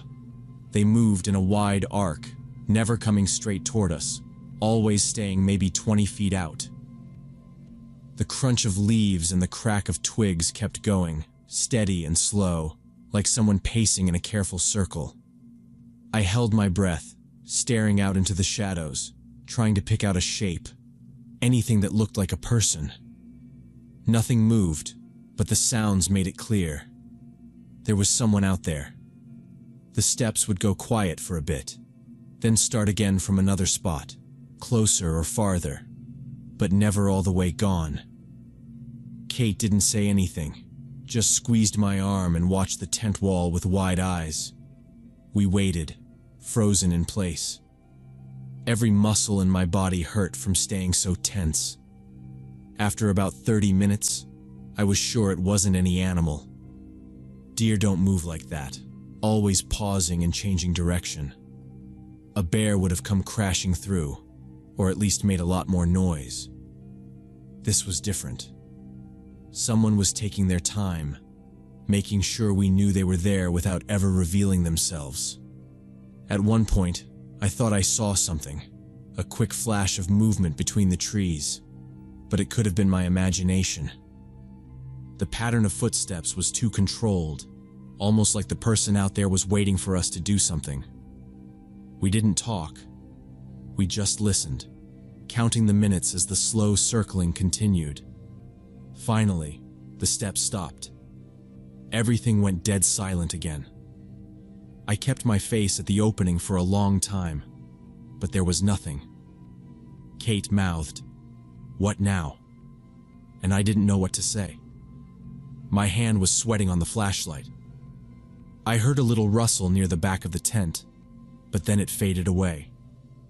The forest stayed dark and quiet.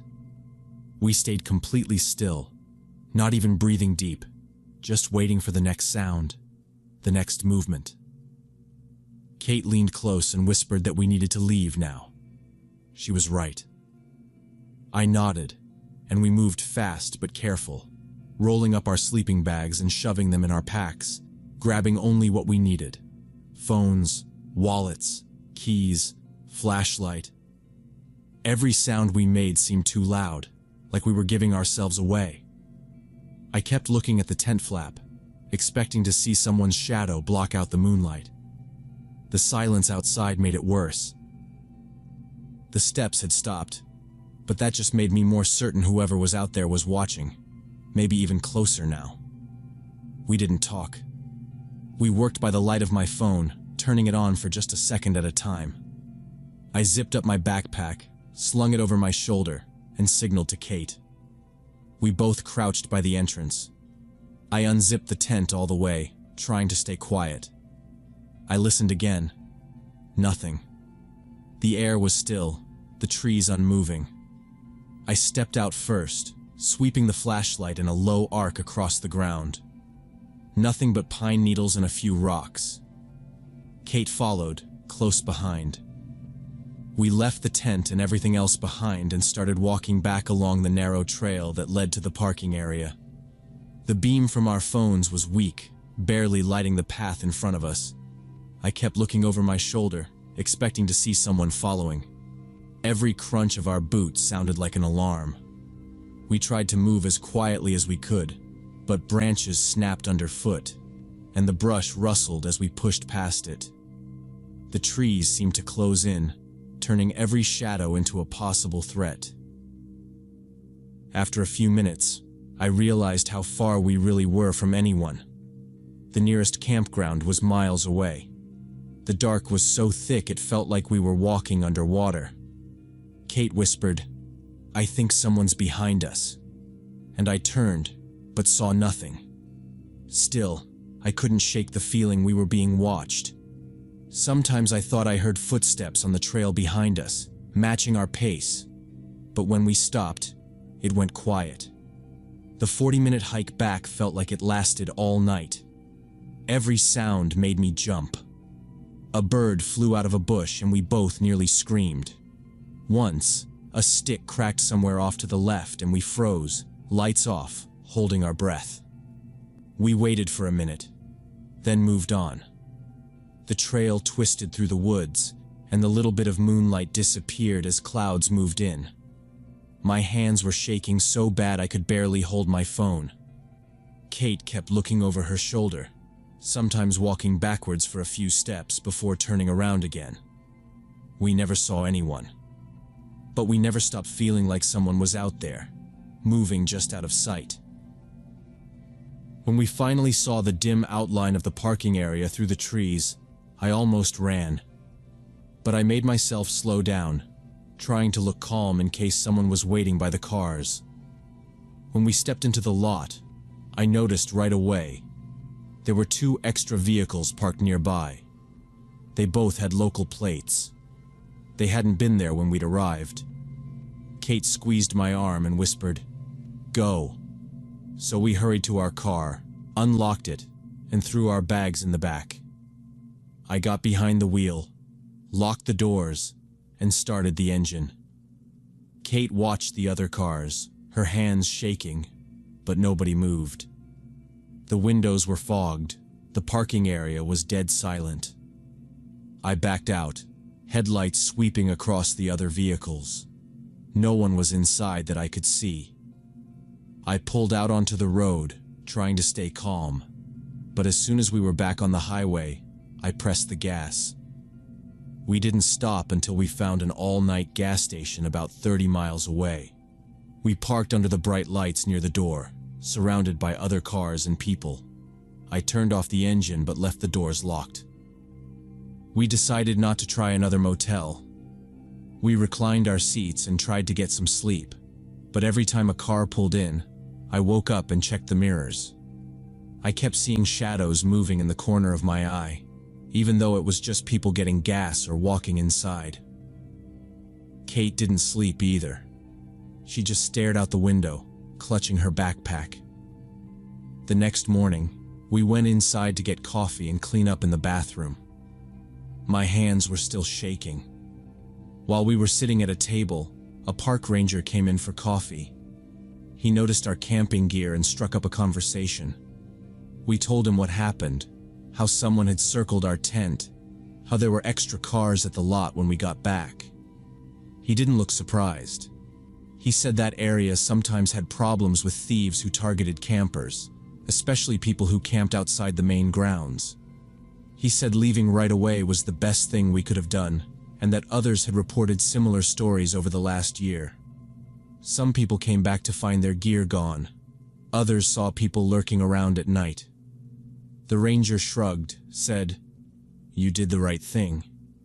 It could have been a lot worse." We thanked him and left, driving until we were hours away from those woods. We never talked about camping again.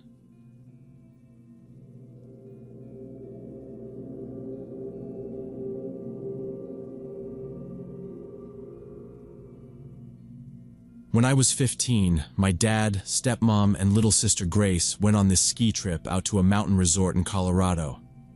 It was the usual family thing, nothing fancy, just a 2-room motel. One of those long, 2-story buildings with rough carpet and thick metal doors you have to yank hard to open. The first day, we hit the beginner slopes so Grace could keep up, then grabbed lunch in the cafeteria. A big, echoey room, tables sticky from spilled cocoa, the air thick with that smell of wet gloves and fryer oil. After we finished eating, my dad and stepmom decided to stay out for one more run, and Grace and I agreed to head back to our room and change out of the wet ski pants before we got cold. Walking down the hall, our boots left slushy marks on the greenish carpet. The elevator took forever, so we took the stairs, our legs aching from the morning on the slopes. The motel wasn't crowded, but there were some voices coming from rooms, a TV playing somewhere. We didn't say much, just climbed the steps, listening to the muffled sounds of people talking and the rattling of the heater units behind every door. When we got to our floor, Grace was already digging around in her pocket for the key card, but I stopped walking when I saw a man coming down the hall. He was middle-aged, probably in his late 40s, with thinning hair and a bit of a paunch under his jacket. He wore navy blue pants and a light blue button-down shirt with an old logo sewn above the breast pocket. There was a ring of keys at his belt and a radio clipped to his waistband. He smiled as he came closer, not too wide, just enough to seem polite, and said, "Hey, you two enjoying your stay so far?" His voice was a little hoarse, like he'd been yelling over noise all morning. Grace nodded, still clutching the key card. "Yeah, it's fun," I said, not really looking at him, just wanting to get back to the room. He kept walking beside us as we reached our door. "Snow's coming down pretty heavy up top," he said. "You guys get caught in that last storm?" I told him, "Yeah, we got a little wet, trying to keep things short." He laughed and pointed at our skis. "That's how you know you're having a good time, right? Cold toes and all." It should have felt normal, like a hotel worker checking on guests, but there was something about him that didn't sit right. His badge was just a scrap of plastic in a cheap holder, dangling from a lanyard that looked faded and frayed. The logo on his shirt didn't match anything I'd seen in the lobby. His boots were scuffed and old, more like sneakers than work boots. The keyring he carried had only a couple keys, and there was a torn rubber glove looped around one finger. None of that seemed important in the moment, but looking back, I realized those little things were what made me uneasy. He lingered as we stood at our door. "So, what room are you guys in?" he asked, glancing at the door. "Just curious. I'm supposed to do a quick check on some of the heaters." Grace looked at me, not answering, and I shrugged. "We're fine," I said. "We're just getting changed." He didn't move away. Instead, he stepped over so he was right in front of our door, close enough that I could see the stubble along his jaw. He scratched his chin with a gloved hand and looked past us, like he was checking the hall for someone else. "Actually," he said, "do you mind helping me for just a second? I need a hand in the room next to yours." He gestured at the door beside ours with the thumb of his free hand. "Gotta move a table, and my shoulder's messed up. Only take a minute, I promise." He smiled again, but his eyes were sharp, watching both of us. His glove made a squeaky sound as he flexed his fingers. I glanced at Grace and saw her step closer to me, her hand wrapped tight around her keycard. She was trying to look calm, but she kept glancing down the hall, probably hoping someone else would come by. The hallway was empty though, just the humming of the vending machine at the far end and the muffled sound of running water from one of the bathrooms. The light above us flickered, buzzing faintly. The man didn't wait for an answer. He turned his body so he blocked our room, standing right in front of the door, one hand on his belt, the other gripping that bunch of keys and the rubber glove. "Just need a little help, that's all," he said again, softer this time.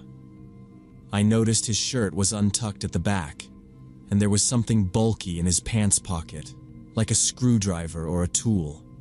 He wasn't looking at us anymore, just at the door next to ours. Grace shifted closer to me, so close our arms touched. She whispered, "Let's just go inside," so quietly I almost didn't hear it. I nodded, but didn't move. My fingers were cold and wet, and the keycard was slippery in my hand.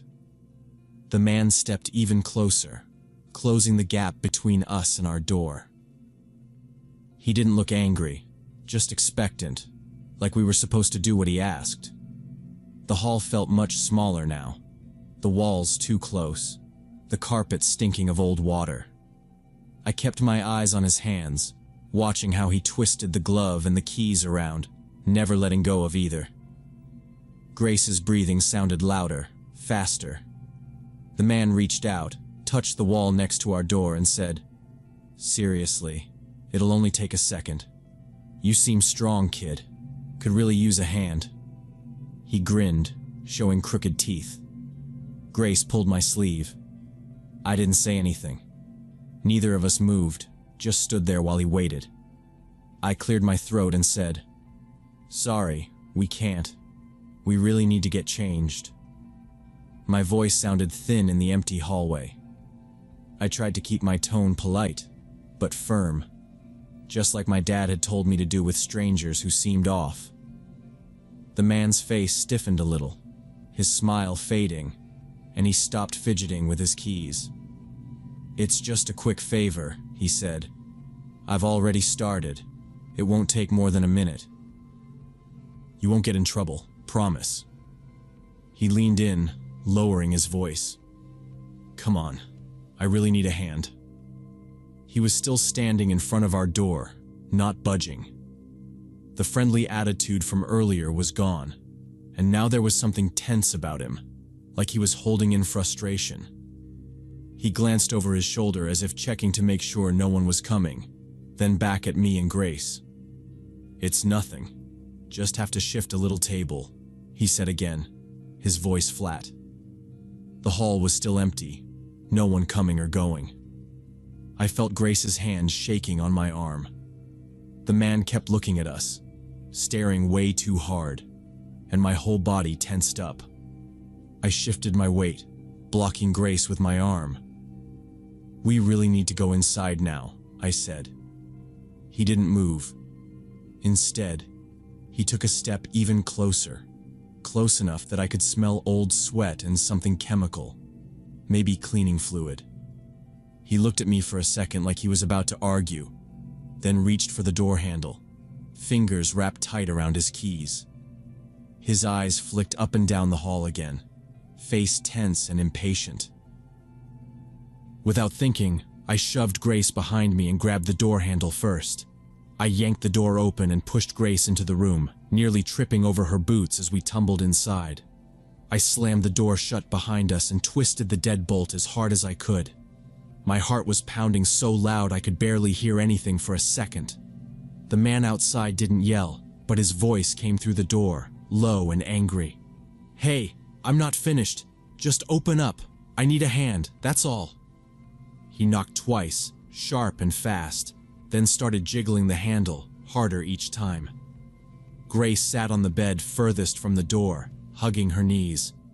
I joined her, staying as quiet as possible. The man outside kept trying for a minute, knocking and calling, voice rising and falling, switching between calm and irritated, like he couldn't decide how to act. At one point, he said, "I'll be back in a minute. Just open up when you're ready, okay?" His footsteps faded, but I didn't move. Grace whispered, "Is he gone?" I shook my head. We waited, listening to every creak, every door slam down the hallway. 10 minutes passed, then 20. I finally stood and peered through the little peephole. The hall was empty again, silent except for the hum of the vending machine at the far end. We grabbed our coats, shoes half on, and sprinted down the hall, taking the stairs 2 at a time. We didn't talk, just ran. When we got to the lobby, we burst into the restaurant area where our parents were sitting at a little table with drinks. My dad was halfway through a beer, my stepmom stirring sugar into her coffee. They both looked up, startled. Grace's face was pale, and she started crying as soon as she saw them. I tried to explain, but the words came out in a jumble. "There's a guy, maintenance, he wouldn't leave us alone, tried to come in." My stepmom stood up right away and marched to the front desk, not even grabbing her jacket. My dad pulled out his phone and called the number for hotel security, speaking in a low, steady voice. I saw the manager hurry out from the back office, clipboard in hand, and he listened as my stepmom described the man. Middle-aged, blue shirt, cheap badge, gloves, rubber gloves, keys. The manager looked concerned. He checked his list and called someone on the radio. 5 minutes later, a security guard showed up and walked us to a small office behind the lobby. They asked us to repeat everything. Grace sat on a plastic chair, wiping her eyes, while I told them what happened. The manager explained that all their maintenance staff were young college guys, mostly locals, and nobody matching the description worked at the resort. He checked their schedule again, called a supervisor, then finally told us flat out that nobody like that should have been on our floor. The police showed up after maybe half an hour. They took our statements, walked the hallways, and asked if we'd noticed anything else. A car, a name, any detail. I remembered the frayed badge and the rubber gloves, but that was it. My dad was calm, but I could see the tight line of his jaw as he spoke to the officers. Grace was quiet, just looking at the carpet. We spent the rest of the evening in the main lodge, drinking hot chocolate and watching people play cards by the fire. The man was never found, and the police said they would keep an eye on the property, but it sounded like they'd seen things like this before. By morning, everything looked the same as it always did.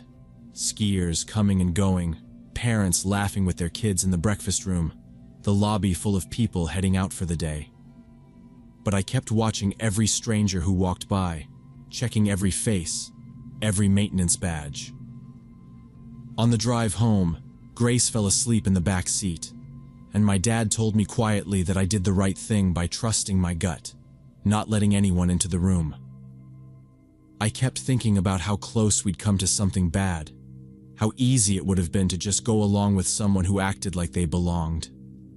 Now, every time I stay at a hotel or pass someone in a uniform, I check for the little details, badges, names, the way they look at the door. I'm still glad my parents made sure I knew to listen to those small warning signs, and that sometimes it's safer to say no, even if it feels rude.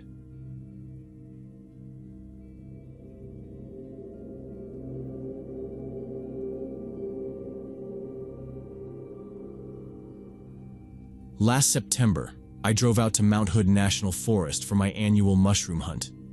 I've done it for more than 10 years, picking rare mushrooms for a few local restaurants. It's something I know inside and out. That year, the rains had been steady for weeks, so I knew the chanterelles would be out, and if I got lucky, maybe some truffles too. I always go to the same valley, about 5 miles from the nearest trail. Not many people even know about it. That's why it's good. The forest is thick, and the valley is steep on all sides. But I know every bend and stump in those woods better than I know my own backyard. The plan was simple. 3 days, just me and my dog. Camp set up next to a shallow creek, away from the wind. I got there just after noon, parked at the same little turnout that barely fits my old Tacoma, then carried my gear down the slope. The air was damp, and everything smelled like moss and wood smoke. I set up my little green tent right next to the creek, maybe 10 feet from the water. I got the fire pit cleared out and ready, checked that I had my headlamp, knife, first aid kit, and enough food for a few days. I brought a small cooler for the mushrooms I'd find, plus coffee, oatmeal, and a couple of canned stews.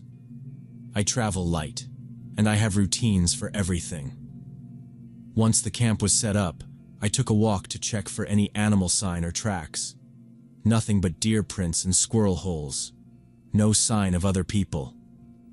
By late afternoon, I had a small fire going, and I walked about a mile from camp, basket in hand, just looking for any early chanterelles.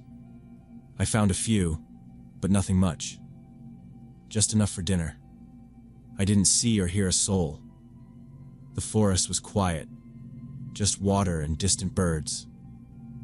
I went to bed a little after dark, zipped up in my tent, listening to the creek. That first night passed with nothing out of the ordinary. I didn't even wake up once, which is rare for me out in the woods. When I woke up, the light was just barely coming through the tent walls. My dog was restless, sniffing near the zipper. I figured he just wanted out, so I let him go, and I crawled out after. The air was colder than I expected. Everything looked the same as when I went to bed, but right away, I saw something off. My food container was open. I always close it up tight and store it under the folding table, but now it was sitting out in the open, lid beside it. Some of the food was moved around. The pack of jerky and a can of beans were on the ground a few feet away. None of the food was missing or torn up, just moved. At first, I thought maybe it was a raccoon, but raccoons always make a mess, and there was no sign of chewing. And the container itself was clean, not muddy, not tipped over. Then I saw the branch. A new stick, about 3 feet long, had been cut from a nearby alder and set near the tent. The end was clean, and I could see where a knife had cut it at an angle, not torn off or broken by an animal. The marks were clear. Someone had been there. I walked the area in a slow circle, looking for any prints. The ground was muddy in a few spots near the creek, and after a few minutes, I found a clear footprint. Human, not animal. The print was right at the edge of the water, toes pointing towards my tent. Whoever it was, they weren't wearing boots like mine. The tread was different, lighter, maybe running shoes or something similar. The print was fresh. The edges were sharp, not washed out by rain, and I could see where the mud had squished up between the toes. My dog kept circling the area, nose to the ground. He was tense, ears up, which wasn't normal for him in the morning. I checked the rest of the campsite for anything else, but nothing was gone. Not the cooler, not my knife or headlamp. Just the food container opened, a few things moved, and the stick. I checked for more prints but didn't see any on the other side of the tent. Everything else looked untouched. I stood by the creek, watching the water, feeling the cold seep in. Someone had come into my camp during the night, walked right up to my tent, and watched me sleep. I spent the next day trying to do what I always did, just hunt mushrooms, keep my head down, stay in the rhythm of scanning the ground and cutting stems. But I couldn't shake the feeling that every step I took was being watched. I moved slowly, basket in one hand, knife in the other, always glancing up every few seconds to scan the tree line. The forest was damp and cold, fog collecting between the firs. I was about a mile from camp by noon, picking through a stretch of rotting logs. Every so often I'd stop, listen, and try to convince myself it was just nerves. Then I caught a flicker of movement off to my left, behind a fallen cedar. Not an animal, too tall. It was someone, maybe 50 yards away, partly hidden by brush. I called out, "Hey, you all right out there? Need something?" Nothing. The figure immediately slipped back through the trees, silent, quick, gone before I could even register if they were male or female. My pulse hammered. I tried to track where they went, bushwhacking through tangled ferns and blackberry. The ground was muddy, but there were no prints. After about 10 minutes of stumbling after them, I realized I'd lost the trail completely. Every sense felt stretched thin. The forest pressed in tight, and the normal sounds, birds, water, seemed too far away. I kept turning, half expecting someone to step out behind me. Competition between foragers happens sometimes. People get territorial about patches, but this wasn't that. They didn't want mushrooms. They wanted to watch me. I walked back to camp before it got too late, my basket barely half full. I made sure to eat right next to the fire and kept my knife out, staring at the dark timber line. That night I didn't even try to relax. Every stick crack, every rustle made me sit up, listening.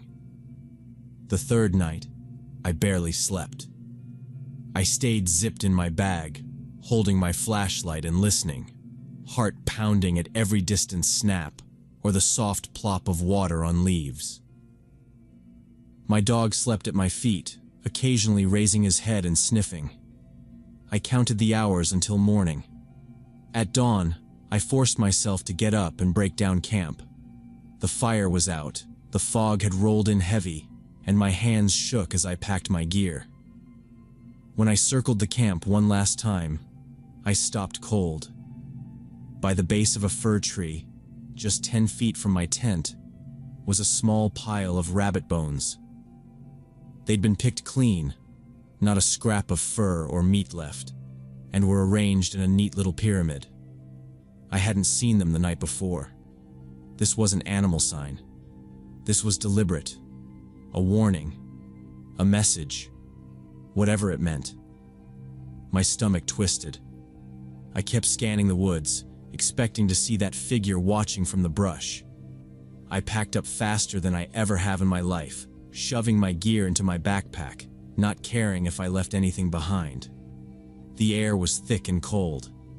I didn't even stop to eat, just clipped my dog's leash and headed straight for the trail that led back up to the road. Every step I took, I felt like I was being watched. I never saw anyone, but every now and then I'd hear a branch move, or a crow startle out of the trees behind me. I hiked the 5 miles out without stopping once, just breathing hard and moving fast. When I saw my truck through the trees, I almost ran. I tossed my gear in the bed, slammed the door, and sat behind the wheel for a few minutes, trying to slow my breathing. I'd cut the trip short by a whole day, left some good spots unsearched, but none of it mattered anymore. The mushrooms in the cooler felt worthless. I drove straight to the ranger station, still dirty and shaking, and told them everything. They took notes, listened, nodded, but they said tracking someone in that kind of terrain was close to impossible. "It happens," one of them said. "People see things, get spooked. We've had a few similar reports but never caught anyone." He asked if anything was stolen. I told him nothing was missing, just moved, just rearranged. The rabbit bones, the footprints. He made a note and told me if I went out again to stick to marked trails and not to go alone. That was it. No real answers. Since then, I still hunt mushrooms, but I never stay out overnight, and I never go alone. I only do day trips now, never more than a few miles from my truck. The forest isn't the same for me. I used to think it was my sanctuary, a place where nothing could touch me, but now I know better. Every time I'm out there, I look over my shoulder, check the brush for movement, listen for footsteps that aren't mine. Sometimes I think about that person, whoever they were, and wonder if they're still out there watching other campers, waiting. I wonder if they picked me by accident, or if they were looking for someone all along. The thought that I might have been picked as prey instead of just running into a territorial argument is the part that keeps me awake at night. There are predators in those woods, but not all of them are animals.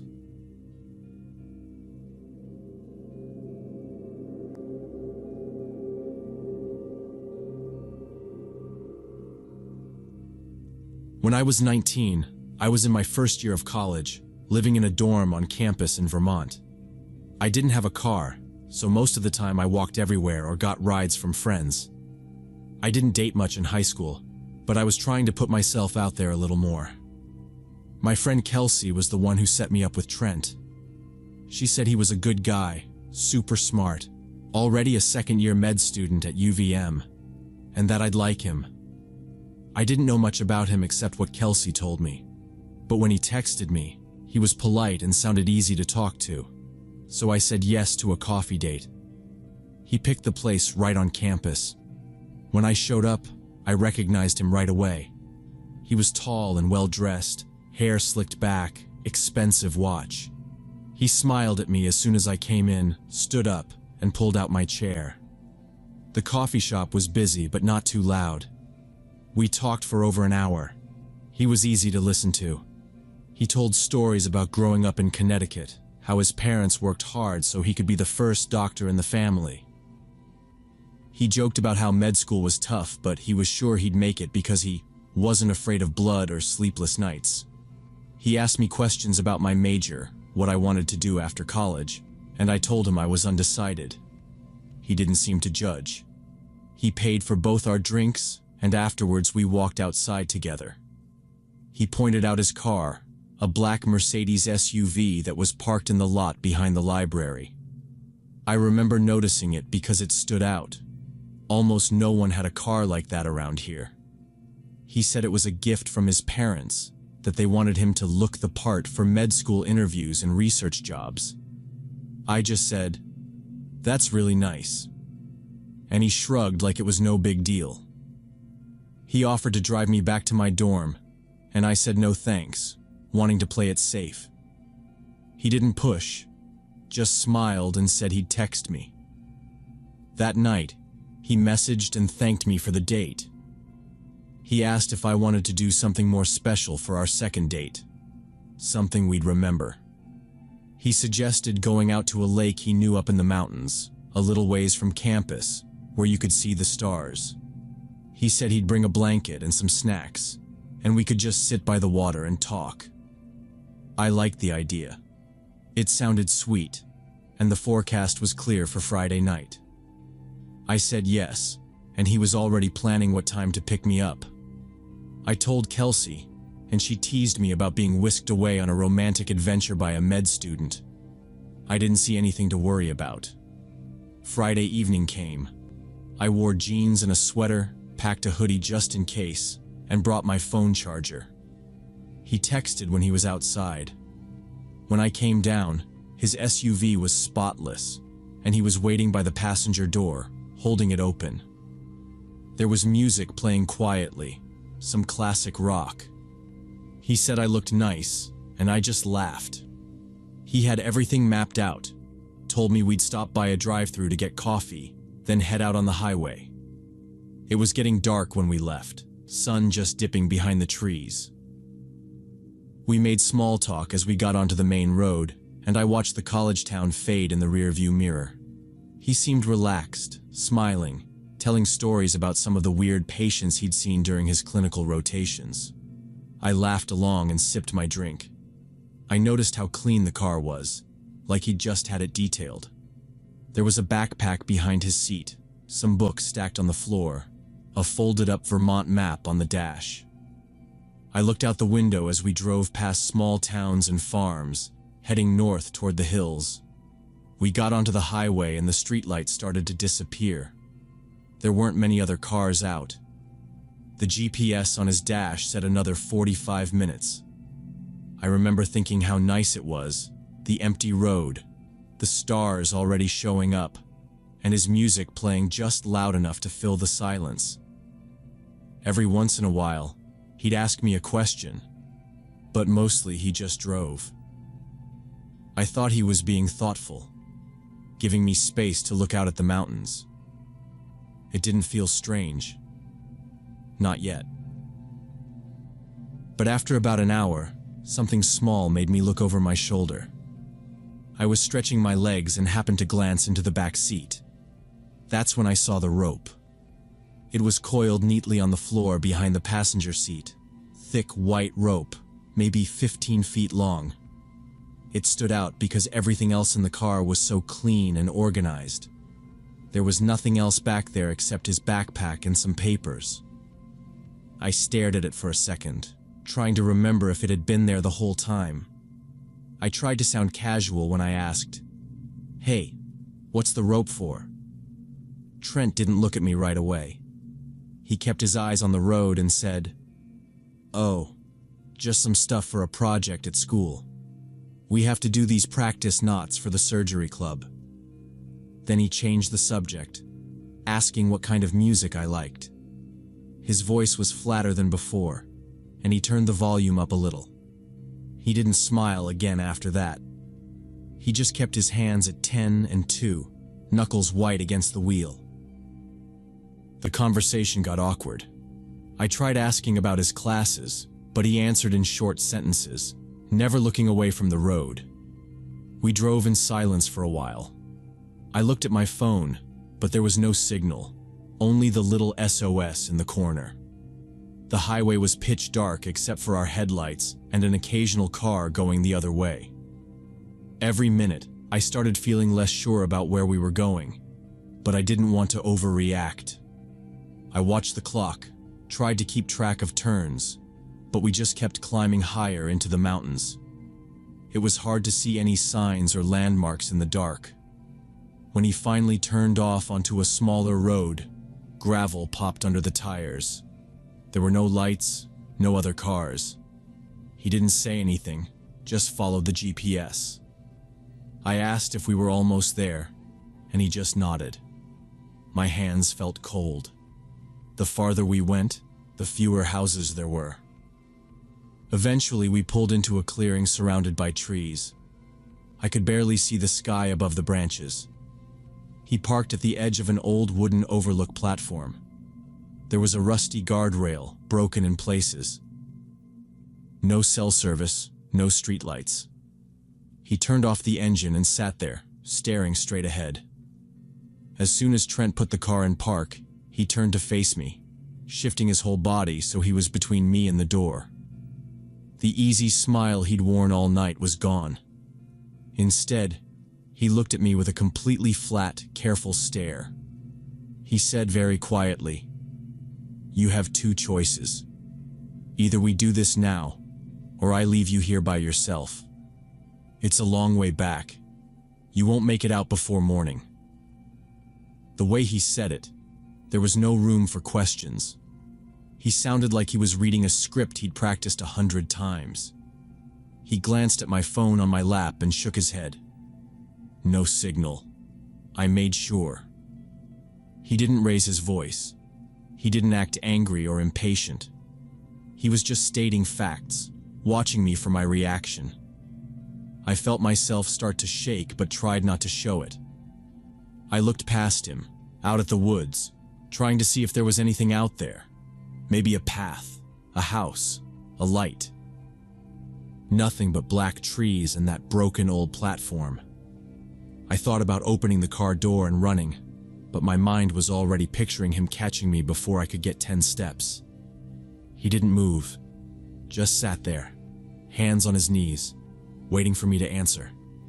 I tried to keep my voice from cracking. I asked, "Why are you doing this?" He just looked bored and said, "I drove you all the way out here. It's not for free. You want to go home? You know what to do." It was so matter-of-fact I felt sick. The quiet around us pressed in. My mind was racing, but every option led nowhere. The nearest road was miles away. It was already freezing, and I was in sneakers and a sweater. I could try to scream, but who would hear me? There were no headlights coming up the gravel drive, no distant cars, no sounds except Trent's breathing and the ticking of the cooling engine. He waited, eyes fixed on me, still blocking my way out. I realized then he'd planned every detail, what to say, where to take me, even how long to wait for my answer. I told him I needed a minute to think. He seemed satisfied by that, leaning back and staring at the ceiling, humming to himself. I tried to steady my hands. I looked around the car for anything I could use as a weapon. My keys, maybe, but he was too close. I considered trying to run, but the second I reached for the handle, he'd grab me. I tried to stall, asking, "Has anyone ever found out about this before?" His lips curled up in a smile that didn't reach his eyes. "No one's going to believe you if you say anything.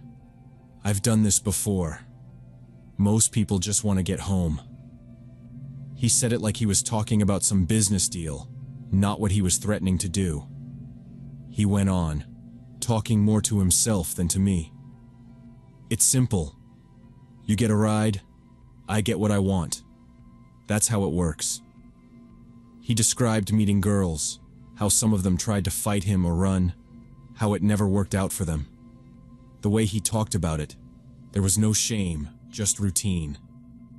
He called it a transaction, like it was nothing personal, just how things were.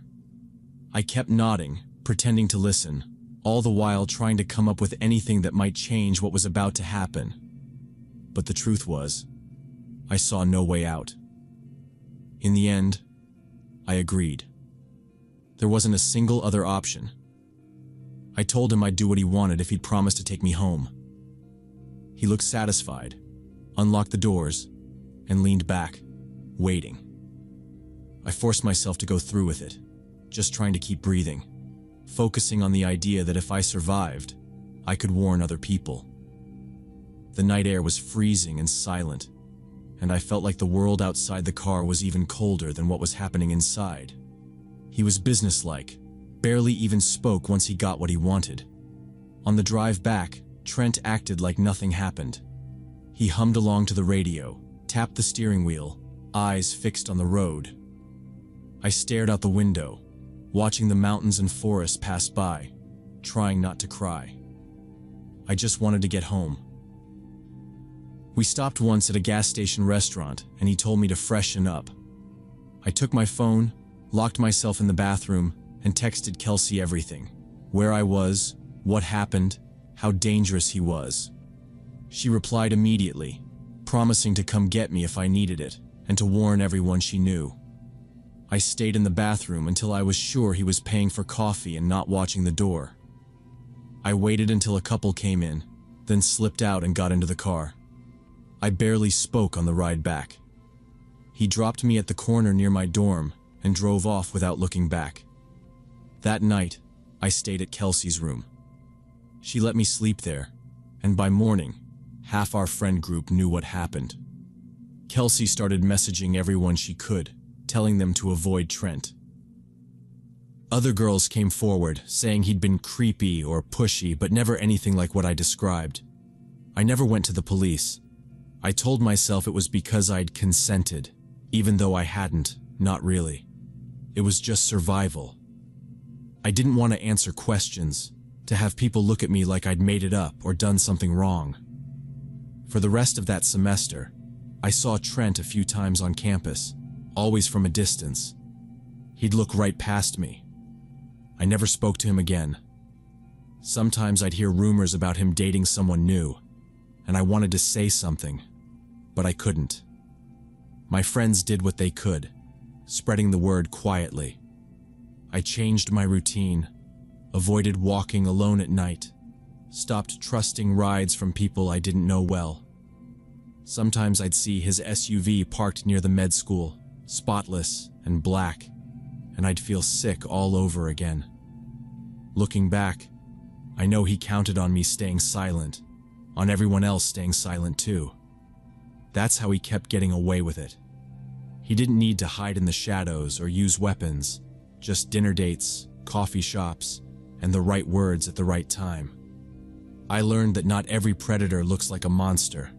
Some just smile, pay for your coffee, and wait for the right moment to show you exactly who they are.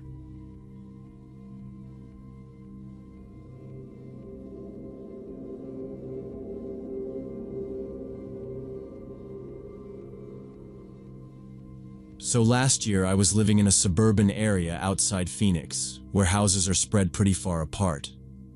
The place was quiet most evenings, and you could see a long way down the street if you stood out on the porch. One night, I'd just finished eating and was cleaning up the kitchen. I remember the clock said just after 9 because I was planning to start a movie before bed. I hadn't even turned off all the lights when I heard 3 quick knocks on my front door. Not too loud, but insistent, like someone wanted an answer right away. I looked through the peephole and saw 3 men standing in a line on the porch. They all wore white short-sleeved shirts tucked into matching pants, with some kind of blue logo on the front. They had clipboards in their hands, little plastic badges hanging around their necks, and one of them even had a small tool belt. There was nothing about them that seemed wild or dirty. They looked neat, official, and at first glance, I just assumed it was some boring neighborhood thing. The man in the middle spoke up when I opened the door a crack and asked what they wanted. He said they were from the state health department, here to do a quick mandatory home inspection, something about new sanitation requirements. He showed me his badge through the gap in the door and held out a clipboard. The badge had a photo, a seal, his name in small print. I didn't recognize the agency, but he had that practiced voice, like he'd said this 100 times before. The 2 men behind him kept quiet, just looking around at the yard and the porch, writing on their clipboards. The one on the left kept glancing back at the street. It made me uneasy, but there was nothing about their faces or their clothes that I could really complain about. They asked if they could come in to check my water system, my air vents, just a quick look. I stood there, holding the door with one hand, the other hand still a little wet from the sink. I didn't want to be rude, but something was off. I couldn't say what exactly, but their timing, the way they didn't smile, how they all stood so close together, none of it fit. I asked if they could wait while I called the health department to double check. The guy in front nodded and stepped back. "Of course, sir," he said, and gave a little polite smile that didn't touch his eyes. The other two just kept staring around, still silent. I closed the door, locked it, and walked to the back of the house to get my phone, trying to remember if I'd ever heard of this kind of check before. I didn't know if there really were new rules, or if I'd missed a notice. Either way, the whole thing was starting to make my skin crawl. Instead of calling the number on the badge, I called my neighbor Jerry. He lives about a quarter-mile down the road, retired police officer, and the kind of guy who's seen every trick in the book. He picked up right away, even though it was getting late. I told him about the three men, the uniforms, the inspection. Before I could finish, he cut me off, his voice tense. He said this was a scam going around the area for the past couple weeks. A group was dressing up like inspectors, knocking on doors, trying to get inside to rob people.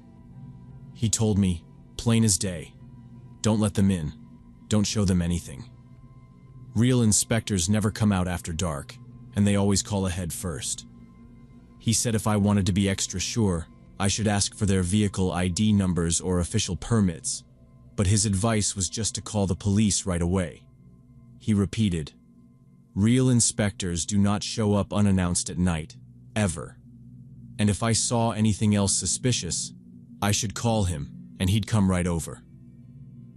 He told me to be careful and hung up, and I stood in my kitchen for a second, feeling my heart thumping against my ribs. I put down the phone and walked back to the door, moving quiet, not sure what I'd see when I opened it again. But when I looked through the peephole, the porch was empty. I unlocked the door and stepped outside, just enough to scan the yard. All three men were gone. The sidewalk, the road, everything was empty. No cars, no movement. Nothing but the faint sound of a dog barking somewhere far off. I looked up and down the street, trying to spot anyone walking away, but there was no one there, not even a car pulling off down the long block. The only thing left was a set of muddy footprints on the concrete, already drying in the warm air, pointing back toward the road. I stayed in the doorway for a long time, staring at the empty street, listening for any sound. About an hour later, I was trying to relax on the couch, but every little noise had me on edge.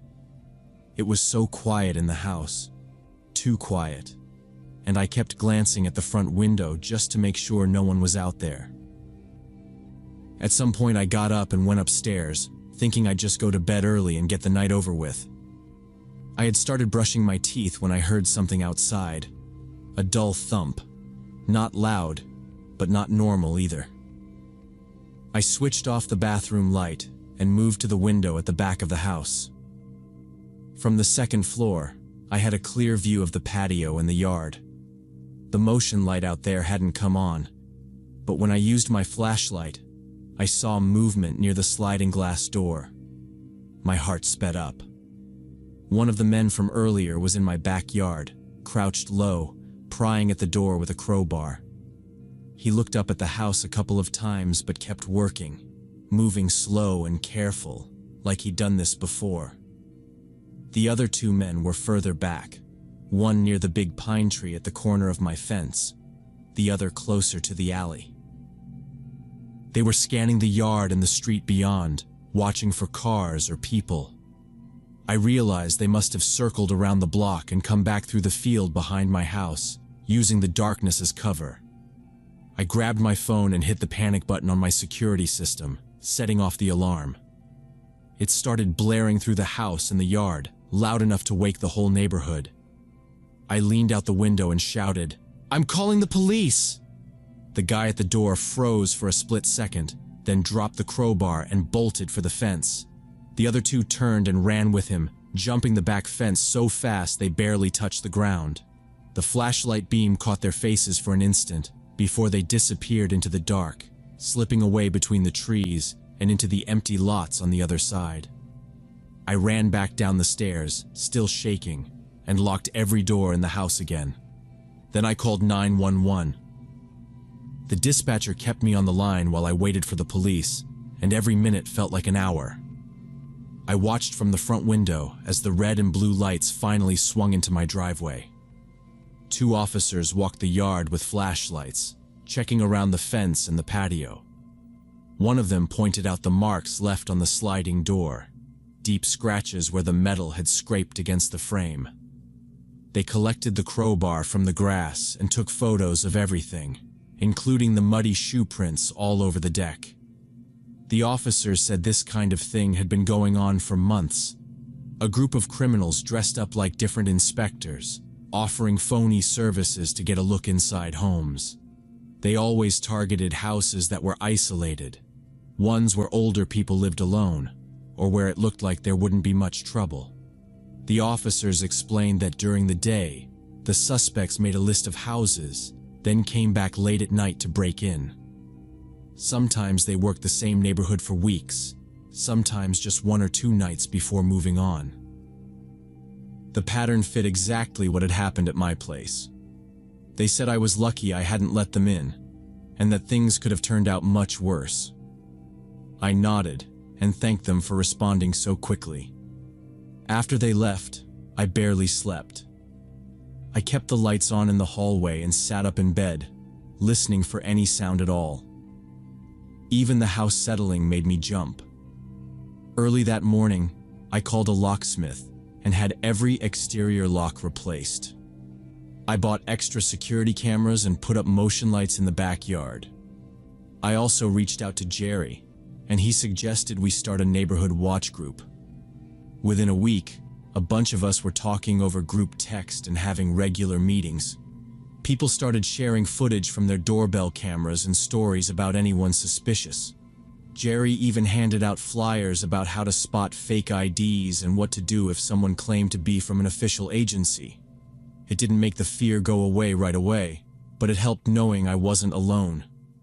The word spread quickly that our street was on high alert. After that, we stopped seeing any more inspectors in the area. The police never caught the 3 men, at least not as far as I know. The break-in attempts ended though, and everyone started paying a lot more attention to their doors and windows, especially after dark. I started double-checking every lock before bed, even on hot nights when I would have liked to leave the window open. It took a while before I felt normal again, but I never let my guard down after that. Now, if anyone knocks on my door, even if they look official, I ask to see their permit through the window, and I always verify their identity before even thinking about opening up. Most people don't realize how easy it is to fake a badge or uniform.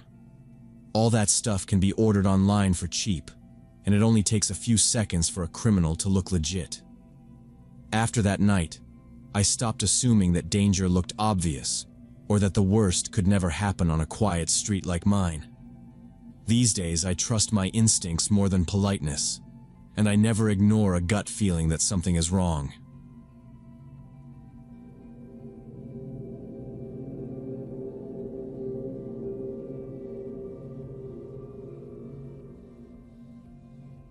It was just another night in Boulder, one of those weeks in October where the air is sharp and cold, but not freezing yet.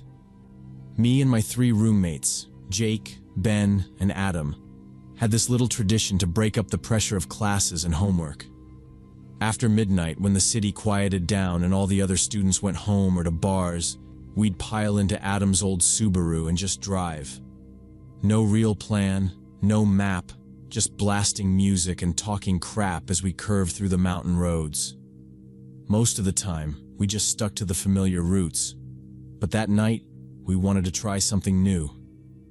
Adam mentioned Rocky Mountain Pass, said he'd heard the views were crazy even at night. The rest of us shrugged and agreed, more for the excuse to be out of the apartment than anything else. We stopped at a gas station on the way out to grab snacks. Ben got a couple energy drinks. Jake picked out a bag of chips. The cashier asked if we were really going up there this late, but said it with a laugh, so I didn't think anything of it. The sky was clear, almost no moon, and Adam was driving, the headlights painting yellow lines through endless black. At first, everything was normal. The car was full of noise, music, the crunch of snacks, our voices. I remember seeing the shadowy shapes of pine trees flash by on both sides, thick and packed tight, only a few feet from the shoulder. As we started up the pass, the road got steeper and more narrow. It was a 2-lane highway, but there was barely any traffic. Maybe 2 cars passed us coming down, and that was it. The only lights besides our own were the distant flickers from houses far down in the valley. We were halfway through Dreams by the Cranberries when the stereo just died, like someone had pulled the plug. No warning, not even static. Adam smacked the console, but it didn't help. I tried switching stations, then checked if his phone was still charging. Nothing worked. The dash lights and headlights were still on, so it wasn't the battery. We all went quiet for a second. Then Ben tried to make a joke about us being on a ghost hunt now. Nobody really laughed. There was a weird feeling in the car after that. Not scared exactly, but like we'd crossed into somewhere we weren't supposed to be. Adam suggested we pull over to check if any wires were loose. He found a spot, a wide shoulder just beyond a bend, with enough space for the car and a few feet between us and the tree line. The road was empty. When Adam shut the engine off, it was like the whole world stopped moving. We could still see the headlights illuminating the edge of the trees and the white guardrail, but nothing else. I grabbed my phone for light and stepped out. The gravel was cold through my shoes. Everyone else got out, stretching, kind of joking with each other, but not really. The first thing we all noticed was the silence. Not the normal kind either. There was just no sound at all. No wind, no rustling leaves, not even the little scurrying of animals in the underbrush. You expect it to be quiet in the mountains, but not like that. It was the kind of silence that made your ears ring a little. Jake turned around, grinned, and said, "We just found a dead zone, boys." Nobody answered. I clicked my flashlight on and pointed it at the woods. It caught on a patch of pine needles and some rocks, nothing unusual. The beam didn't reach very far. Everything seemed to just disappear into black after 10 or 15 feet. Adam was crouched by the back door, fiddling with the stereo wires through the open door. Ben walked to the edge of the pavement, trying to get a signal on his phone. "Dude, it's just dead," he said. "Like, nothing. No bars at all." I shined my light along the shoulder, looking for any sign of towers or power lines that might mess with electronics. There was nothing, just the normal mix of rocks, dead branches, and patches of old snow melting into the dirt. Every step I took seemed louder than it should have been. After a minute, Jake said he wanted to see if there was any kind of electrical box or equipment nearby. He started walking along the shoulder with his phone light out, scanning the woods. Adam and Ben followed, not saying much. I hung back by the car, still looking for a reason the stereo would just die out of nowhere. Adam's voice was too loud in the silence as he said, "It's probably nothing, just a blown fuse or something." His words fell flat and didn't echo at all. I kept waiting for the wind to pick up or for some animal to make noise, but it was just empty. Jake started waving his phone around, looking for a signal or any reflection from metal or glass in the trees. "Nothing out here, just trees and rocks," he said, coming back toward us. We started laughing a little, trying to play it off, but even our jokes sounded strange in the dead quiet. It felt like we were standing in a vacuum, like the air itself was pressing in around us. I could see our breath puffing out, slow and white in the headlights. We were just about to climb back into the car when something changed. It wasn't a noise exactly, more like a shift in the air. The silence seemed to get heavier, if that makes sense, and I realized none of us were joking anymore. Jake turned off his flashlight and stood still, staring at the trees. Adam and Ben both looked at me at the same time, like they wanted to say something but couldn't get the words out. For a second, nobody moved. We were all just frozen there, waiting for something to happen. I took a step back and asked, "Did anyone just say something?" My own voice sounded thin in the air, too loud in the stillness. Jake and Adam turned to look at me, both with the same confused look. "No, man," Jake said, his words short.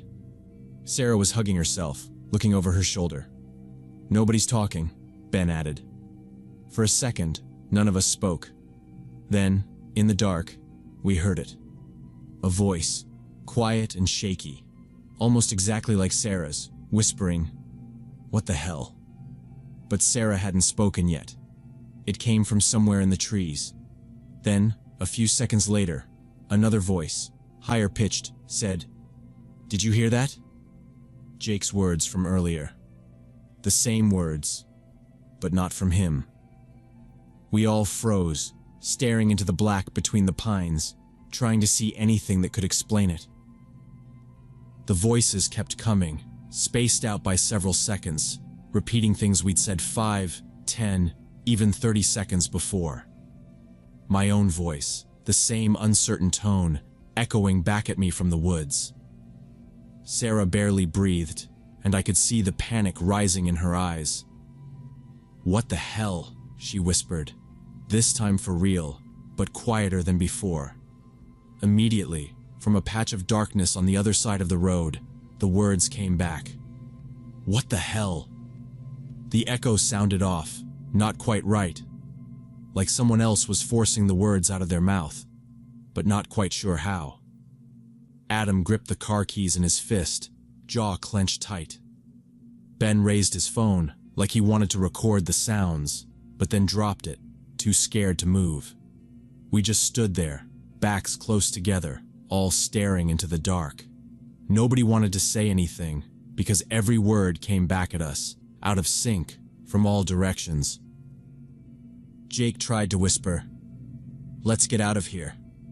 But as soon as he spoke, his voice came right back, repeating the sentence from behind us. It was as if there were invisible people in the forest, hiding just out of view, repeating everything we said, learning our voices, getting bolder with every passing second. My heart was pounding, and my hands started to shake. Then Mike kicked a rock by accident. The stone made a scraping sound against the gravel, loud in the silence. 3 seconds later, the exact same scraping sound echoed back from behind the trees to our right. Then it happened again, from behind the car, and then one more time from across the road, always a little too late, always just a little off. We all spun around, flashlights sweeping the undergrowth, but there was nothing there. Just trees, rocks, and the endless black. I tried to think of a reason. Some kind of weird echo, maybe. The rocks, the cliffs, the shape of the pass. I wanted to believe it, but I couldn't make my brain accept it. The mimic voices started overlapping, creating a soft background noise that sounded almost like a crowd. It was too much. "Back to the car," I said, and we all started moving together, slow, careful, barely breathing.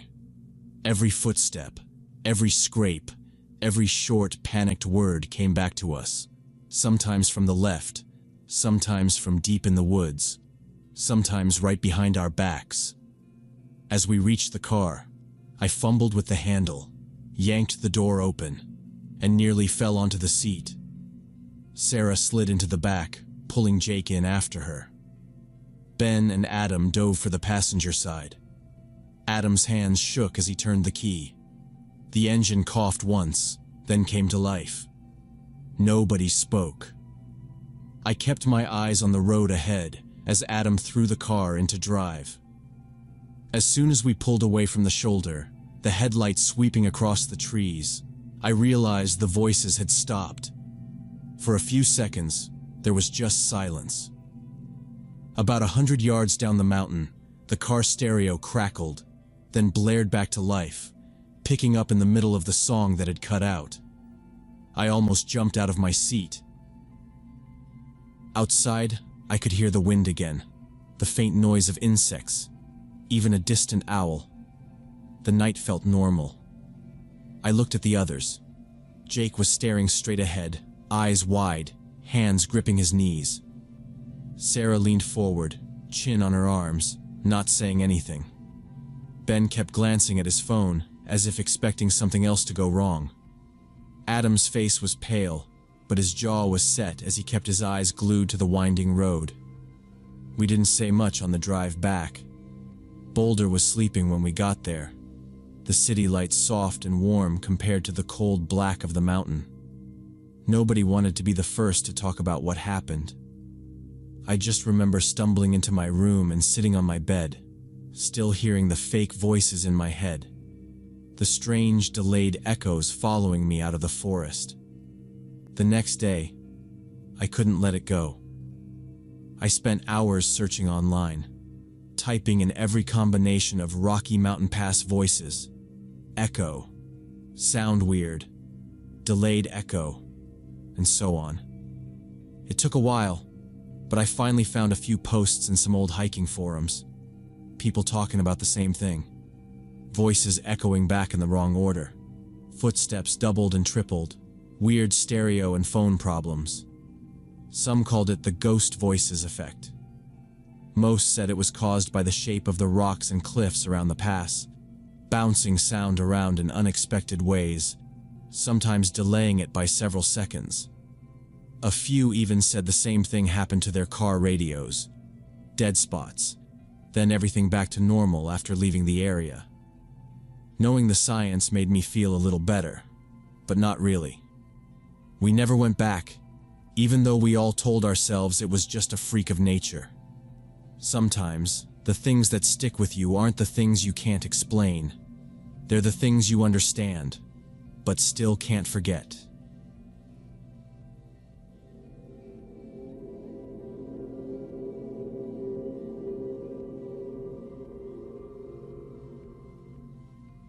So, when I was 24, I finally moved out of my parents' house into my first apartment across town. It was a small place in an old brick building, nothing special, but it felt like freedom. I was excited for that, but I wasn't very organized. I hadn't bothered to change my address on a lot of my mail, so my parents still got a good amount of my stuff at their house in the suburbs. My mom would sometimes text a photo of envelopes and ask if I needed her to open any bills or just bring them over when we met up. Most of the time it was nothing important, but she didn't mind.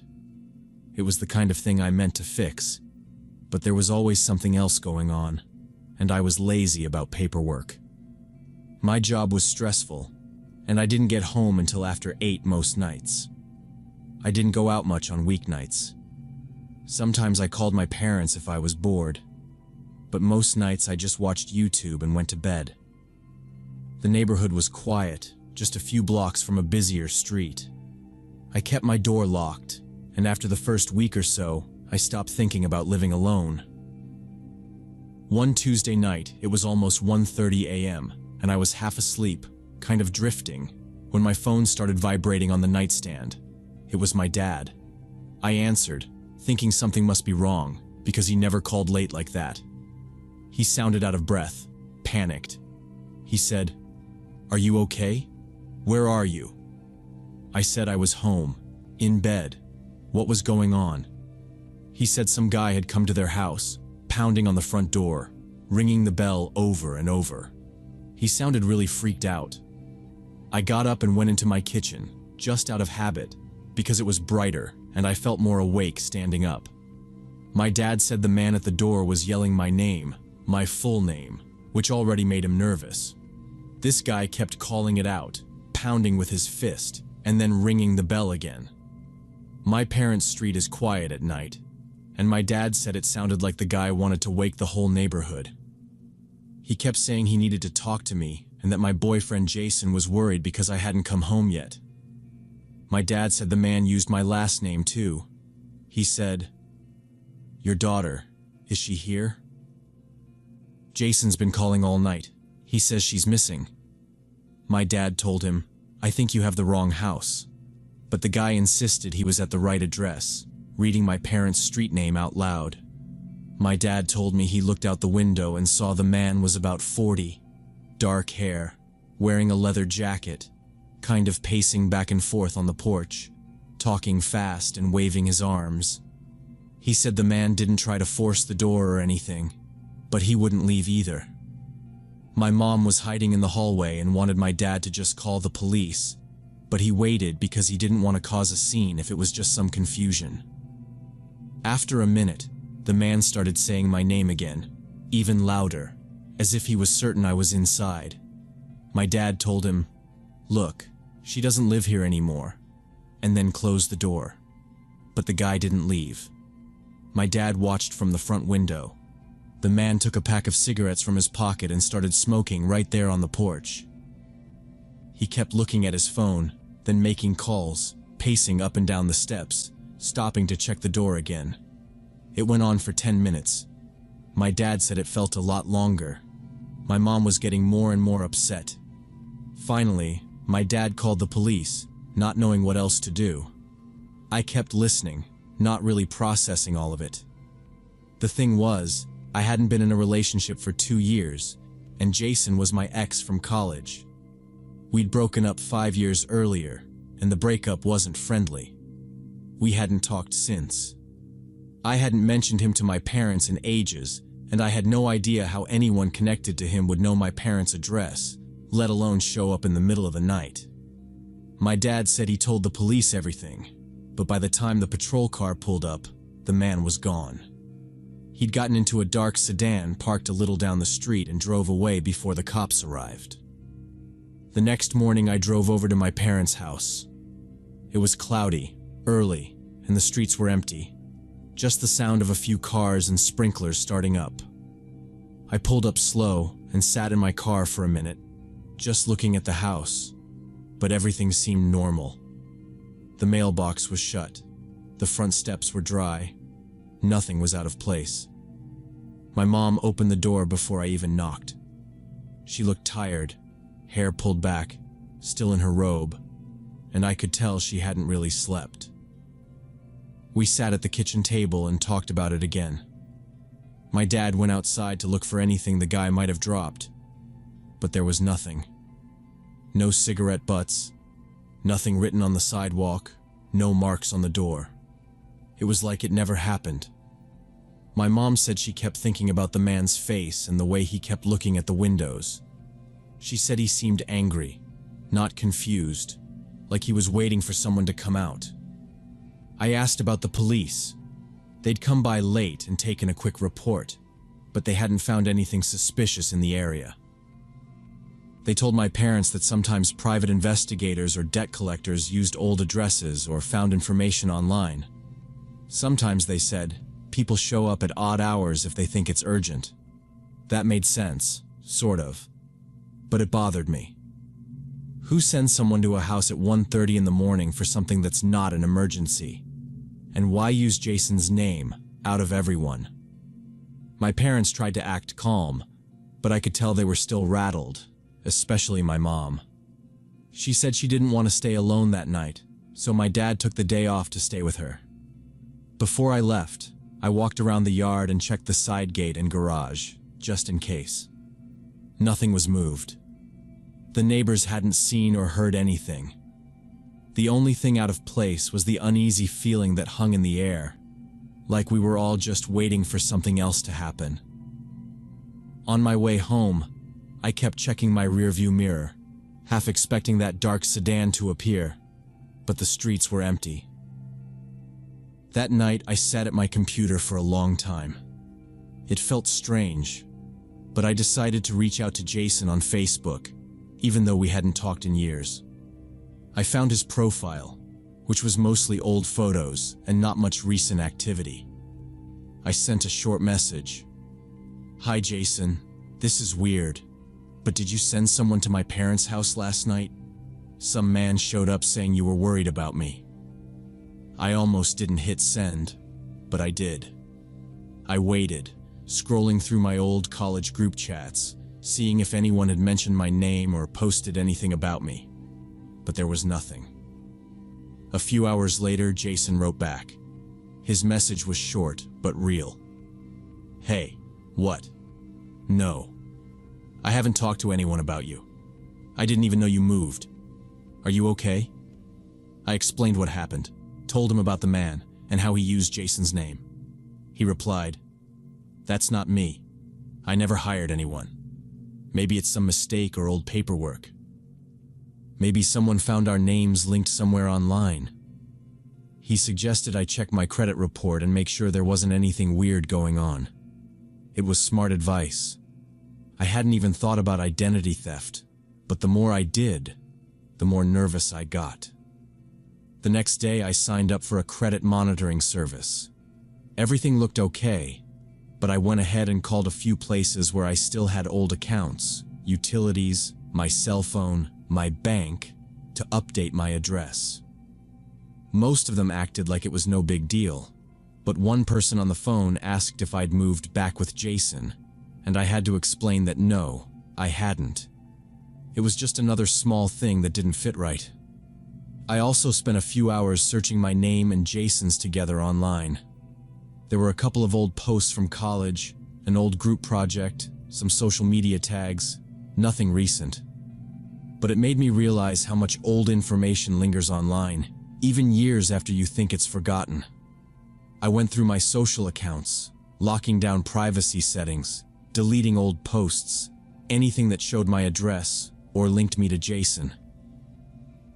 A week later, my dad and I installed a security camera at my parents' front door.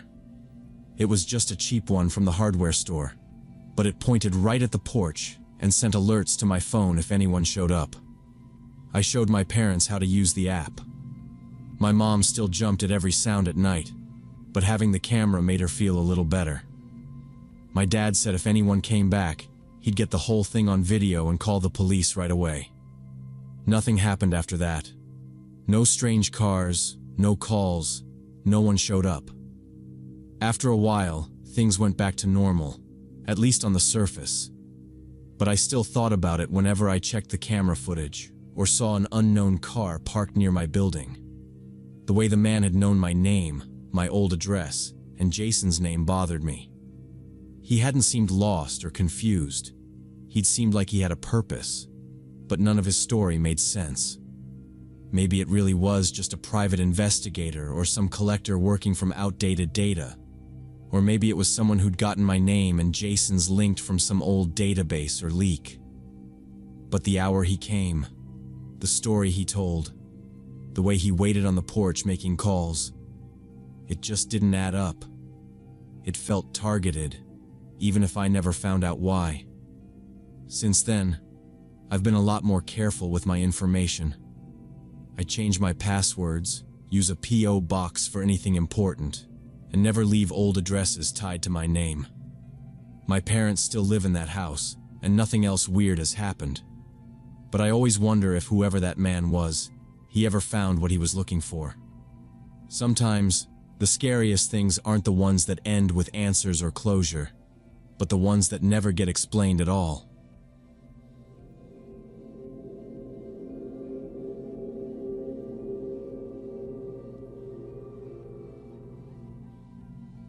When I was 26, I worked as a realtor in a rough part of Detroit. The office was on the first floor of a squat brick building wedged between a payday loan place and a pawn shop.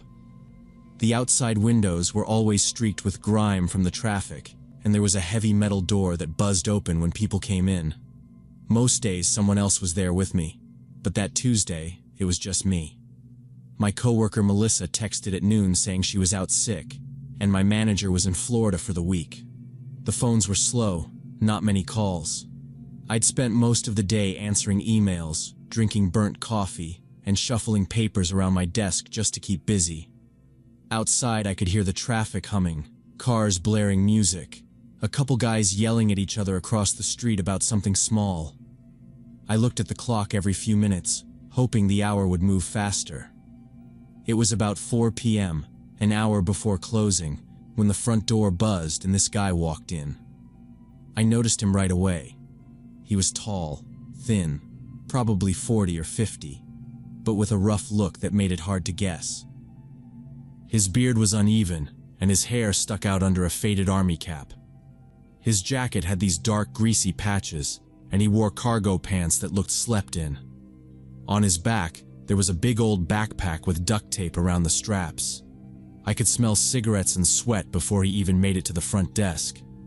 He didn't look at me when he came in, just started mumbling under his breath, something about nobody cares what happens to the veterans, and how they got no respect for the ones who serve. I tried to keep things normal. I smiled and asked, "Can I help you with something?" He didn't answer, just kept pacing in front of the counter, glancing up at the water-stained ceiling tiles, then back at his own feet.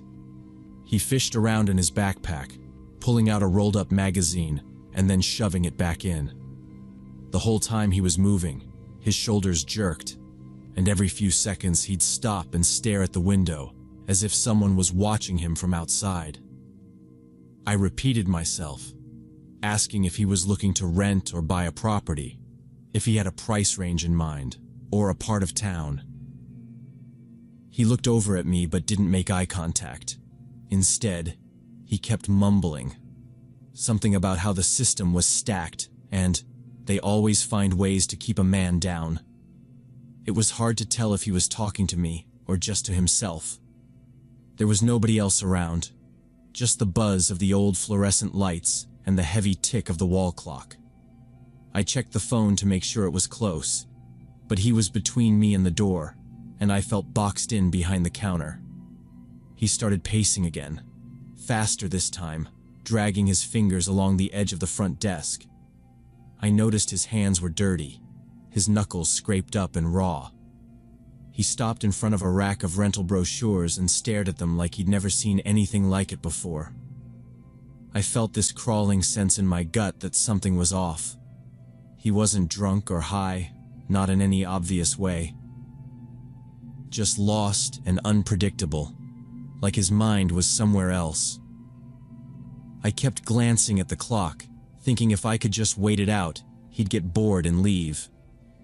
Instead, he started digging deeper in his backpack, pulling out what looked like a pair of pants, not even his size, and setting them on the counter.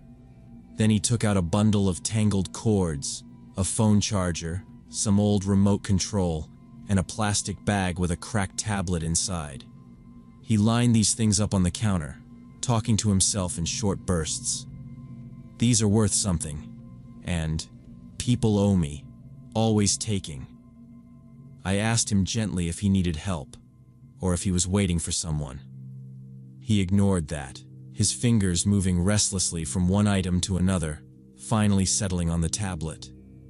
He held it up and shook it, frowning at the dead black screen, then muttering, "They shut me out. Don't want me to have nothing." He looked over at the office computer, an old desktop next to my desk.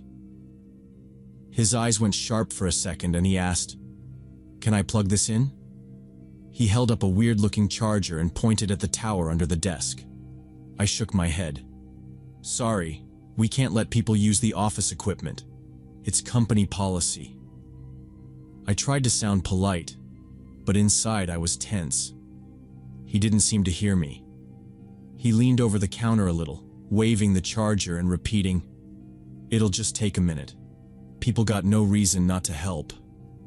When I said no again, a little firmer, he dropped the tablet hard on the counter and it bounced, almost falling to the floor.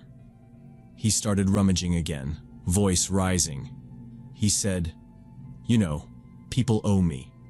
They take and take. This place, this whole city, people don't pay what they owe." I watched his hands, wondering if he was going to throw something or just keep making a mess. My phone was over on the desk, out of reach, and the exit was behind him. I looked at the clock again, realized there was still half an hour to closing, and started thinking about how to get him out without making him angry. The street outside was empty. Nobody would hear if I yelled. I stood up slowly, hoping he'd take the hint, but he didn't look at me. He just kept mumbling, shifting his weight from one foot to the other, talking about money and being owed, his hands never still. I moved a little closer to the desk, eyes on the phone, waiting for a chance to grab it if things got worse. Just as I was trying to figure out how to get to my phone without drawing attention, the front door buzzed again. I turned and saw Mike coming in, the folder in his hand, looking tired and a little annoyed. He stopped just inside when he saw the guy and the mess on the counter. Mike gave me a look, eyebrows raised, and then set his folder on the filing cabinet. "Hey man, everything all right in here?" he asked, keeping his tone easy. The guy didn't answer. He just glared at Mike, then at me, then back at Mike. Mike glanced at the clothes and electronics on the counter and shot me another look, like he was silently asking if I needed help. I just gave a small nod. Mike came over, close enough that I felt less boxed in, and leaned against the counter. "You looking for someone specific, buddy?" he asked, trying to keep it light. The man's face twisted. He started talking louder, saying, "Somebody here promised they'd help me. Some lady, I don't know her name. She said to come back and you'd help." Mike and I exchanged glances. There were 3 women in the office, but none of them would have set up an appointment like that without telling the rest of us. Mike tried to ask for more details, what the lady looked like, if he had an appointment, maybe a business card. But the guy just kept getting more agitated. He started pacing faster, knocking over a stack of rental applications and muttering about how people always promise and nobody ever comes through. I tried to explain we could check with our manager, maybe figure out who he'd talk to, but when Mike mentioned calling our boss to check, the guy snapped. He slammed his hand down on the counter. "Don't call nobody. You people always trying to trick me." His voice was harsh, loud enough to echo off the windows. Mike stayed calm, hands open at his sides, but I could see the tension in his jaw. The man started talking over us, saying it was all lies, and nobody gives a damn about vets. He began shoving everything back into his backpack in a frantic, angry way, and then turned to face us, blocking the door. The room felt smaller and smaller, the light from the windows starting to fade as evening crept in. I tried to think through every move, wishing there was a security guard in the building. When the clock hit 5, and it was clear he wasn't going anywhere, Mike said in a quiet voice, "Sir, we're closing up soon. If you want to leave your information, we can try to get in touch tomorrow." The guy ignored him, looking down as he zipped up his bag. Then, without warning, he reached inside and pulled out a folding knife. He snapped it open and started waving it, stepping toward us. "You think you can get rid of me? You think I'm stupid?" His eyes were wild, darting from me to Mike and back again. "You call the cops, I know you will. You call the cops, I'll..." He didn't finish the sentence. Mike put his hands up, calm and steady, trying to keep the guy's attention off me. I slipped a hand toward my phone, moving slow, trying to unlock it under the desk without looking obvious. Mike was incredible.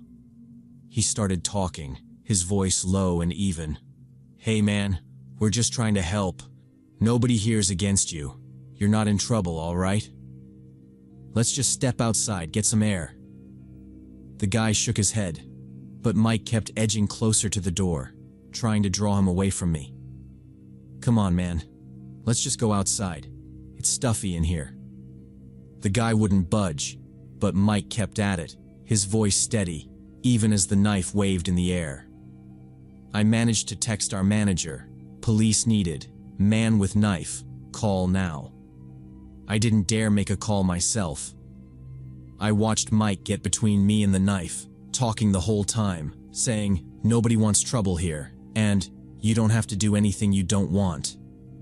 The guy's hand shook, the blade glinting as he waved it, his whole body vibrating with nerves.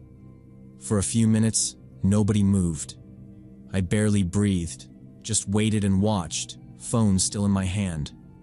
Finally, Mike managed to edge close enough to the door to crack it open. "Let's just go outside," he said, soft and easy. "Nobody's keeping you here."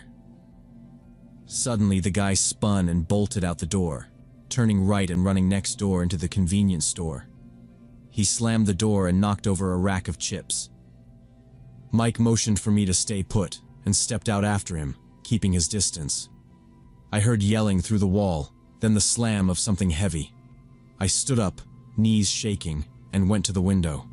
I could see the guy inside the store, blocking the entrance with a plastic crate, yelling at the clerk and waving the knife. The police showed up about 10 minutes later. 2 cars, lights flashing, the whole street lighting up blue and red.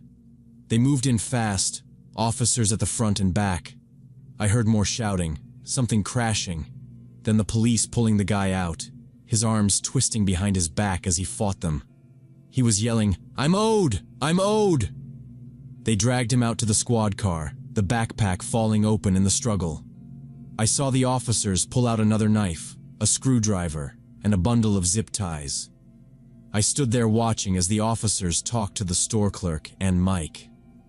When it was over, the street was quiet again, just trash swirling in the gutter, and a couple neighbors peeking out their doors.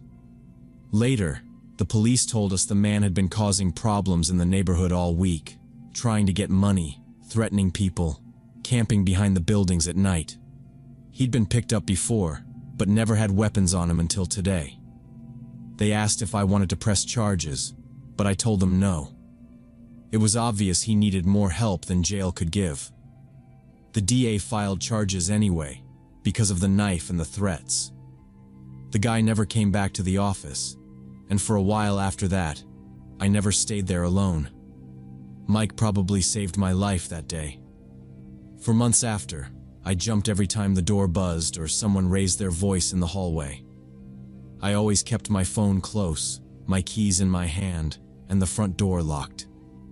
In a place like that, you just never know what kind of day someone is having when they walk through your door.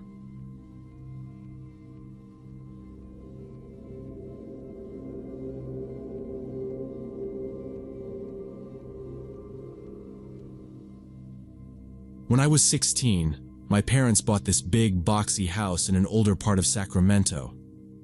I remember my dad saying it was a great deal, way below what it should have cost. The place was a 2-story from the 1960s, with brown shingle siding and an odd number of windows. On the first day, I walked through every room while my mom followed with a notepad, marking things she wanted to change. My little brother ran up and down the main hallway, his sneakers squeaking on the warped wood. I liked the house right away because it felt different from the generic homes my friends lived in. But it also gave me a weird feeling, like something about the layout was off. I got interested in houses and floor plans when I was a kid, and right away, something about the upstairs didn't make sense to me. The second floor had 4 bedrooms and 2 bathrooms, but the space between the bathrooms seemed bigger than what you'd expect. From the front yard, you could see there should be another window on that side, but there wasn't. I went outside, squinting at the upper level, and there was definitely a gap, like there should be another room. I even counted the windows, checking which belonged to which room, and it didn't add up. Inside, every hallway was accounted for, and every door matched up except for that space. At first, I brushed it off. Sometimes old houses had weird additions or rooms walled off for insulation. But over the next few days, I kept thinking about it. There was this spot in the upstairs hallway, right where the 2 bathrooms met at a corner. I'd stand there sometimes, pressing my palm against the painted wall. It sounded hollow, but so did a lot of the old walls in the house. My dad was too busy fixing a leaky sink downstairs to care. My mom said, "If there's no door, there's no room," and moved on. But it stuck in my head. That first week, I spent a lot of time exploring, mostly to avoid helping with unpacking. The backyard was overgrown, the garage smelled like paint thinner, and the whole place had a faint chemical odor. At night, I'd walk upstairs just to listen to the creaks and pops as the house settled. There was one night when I stopped in the hallway, just outside the bathroom, and for a second, I thought I heard a thump from inside the wall, like something shifting in the gap between the bathrooms. I pressed my ear to the cool drywall and heard nothing. I went back to my room and tried to forget about it. School started the next week, but every time I came home, I'd find some excuse to check that part of the hallway. I started measuring things with a tape measure I found in the kitchen drawer. The bathroom was 12 feet wide, but from the outside, the length was at least 16 feet. That missing 4 feet had to go somewhere. I told my dad, and he just laughed and said maybe we got some free square footage. One afternoon, I walked all the way around the house, trying to match up every window with a room. That's when I saw it. On the side facing the neighbor's fence, about halfway up, there was a bricked-over window. You could still see the outline in the stucco, a faded rectangle in a sea of brown. I ran inside and tried to figure out what part of the house it matched up to. It was the missing space between the two bathrooms. After that, it became an obsession. I checked every closet and cabinet upstairs, even tapping the floors for a trap door. Nothing. Then, one night, I was brushing my teeth and noticed something strange in the bathroom wall. The paint was newer, a slightly different white from the rest, and there was a faint line, almost like someone had patched over a seam or a doorway. I ran my finger along it and felt a slight dip. It was clear now. There used to be a door right there, but it had been sealed up. The next few days, I spent every free minute in that hallway, measuring, looking for cracks, and knocking on the walls. My brother thought I was weird, but I didn't care. The more I looked, the more obvious it was that there was a hidden space in our house. I found some old blueprints in the kitchen drawer, but they didn't match the current layout at all. There was definitely a room missing from the upstairs plan, right where the window used to be. That weekend, my parents went to visit my aunt in Davis, taking my brother with them. I told them I had homework and begged to stay behind.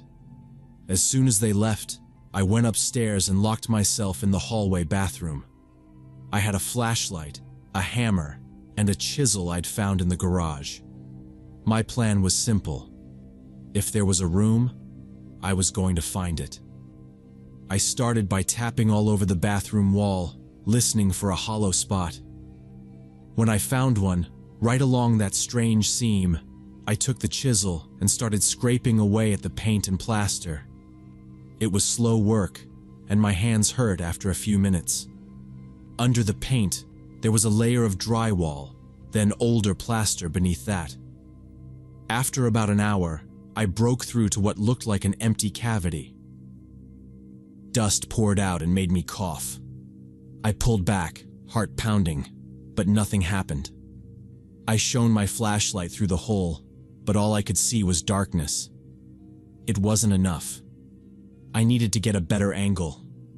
I remembered the attic access was just down the hall, above the linen closet. I dragged a chair over and pushed up the hatch, climbing into the low, hot space under the roof. The attic smelled like insulation and old dust. I had to crawl on my stomach to get to the part above the bathrooms. There were old boards, pink fiberglass, and a few rusty nails sticking out everywhere. I crept forward until I reached the area where the missing room should be. I pulled my phone out and used the flashlight to check the floor. There, in the farthest corner, was a stretch of wall that looked newer than the rest. The drywall was smooth and didn't match the rough wood around it. I took the hammer and started hitting the wall, quietly at first, then harder when nothing happened. The drywall finally cracked, splintering open. A rush of hot, stale air came out, and I coughed again. I made the hole bigger, wide enough to stick my head through. On the other side was darkness, but as my eyes adjusted, I saw a narrow room, maybe 4 feet wide, running the length between the 2 bathrooms. I could just make out a pile of old insulation, a few boxes, and what looked like a small wooden chair shoved into the far corner. My hands were shaking a little, but I pushed the attic insulation aside, making enough space to squeeze through.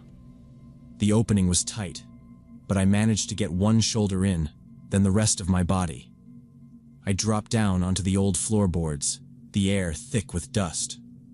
I stood up, shining my light around the hidden space. The bricked-up window was at the far end, faint light showing through the cracks.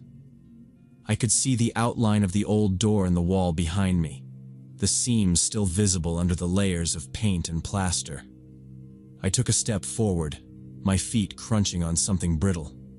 I looked down and saw old papers, broken glass, and a scattering of nails on the floor.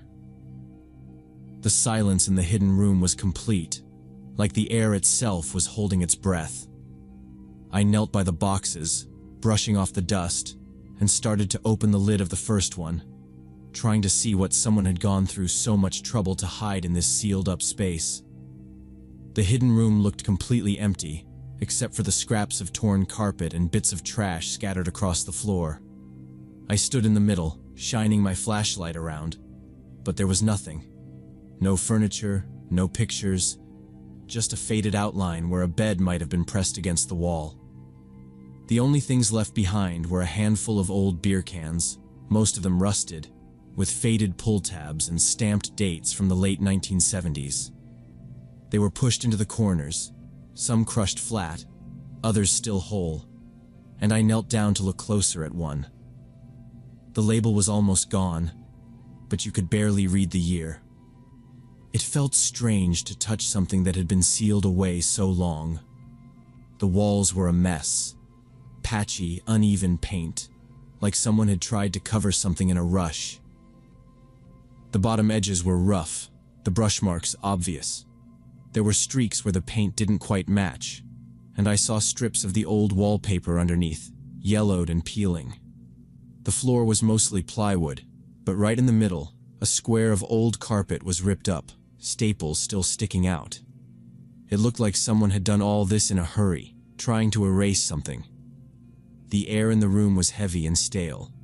It felt colder than the rest of the house, but that might have just been my imagination. I took my phone out and snapped some photos of the cans, the torn carpet, and the painted-over walls. I didn't want to touch too much, in case my parents freaked out about what I was doing. I crawled back up into the attic, dragging insulation back over the opening, then made my way out, careful to leave everything looking as normal as possible. I vacuumed up the dust and wiped my shoes off before heading back downstairs. When my parents got home, I waited until after dinner to tell them. I brought my dad upstairs, showed him the seam in the bathroom wall and the pictures on my phone. My mom looked worried, but my dad just sighed and shook his head. After I pressed them for answers, they finally admitted that the realtor had mentioned something about a problem history with the house, but hadn't given any details. They'd brushed it off, thinking it was just a code issue or maybe a bad renovation. Now, though, it felt different.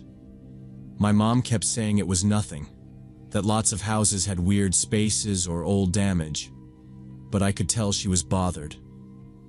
My dad looked at the photos again, frowning at the old beer cans, and said we should just patch up the wall and not mess with it anymore. I knew he was just trying to move on, but the mystery kept eating at me. I wanted to know what really happened in that room. We decided to ask some of the neighbors if they knew anything. Most people just shrugged and said the house had always seemed nice, if a little run down in the past. But a week later, my dad ran into an elderly man from across the street who had lived there since the early 70s. He agreed to talk, and my mom made coffee while we all sat at the kitchen table. He told us about the family that lived there before. In the late 70s, there was a teenage son who started hanging out with the wrong people, skipping school, getting into drugs. It was a different time, he said. But even then, people knew something wasn't right.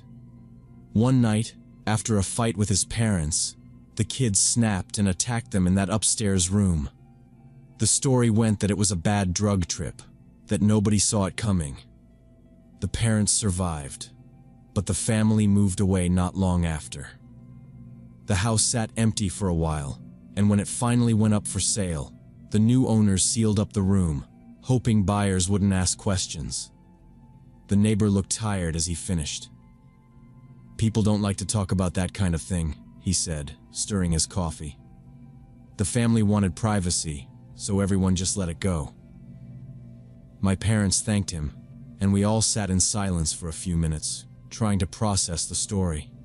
It felt heavy in the air, like all the years of silence had built up, and just talking about it now stirred up things better left forgotten.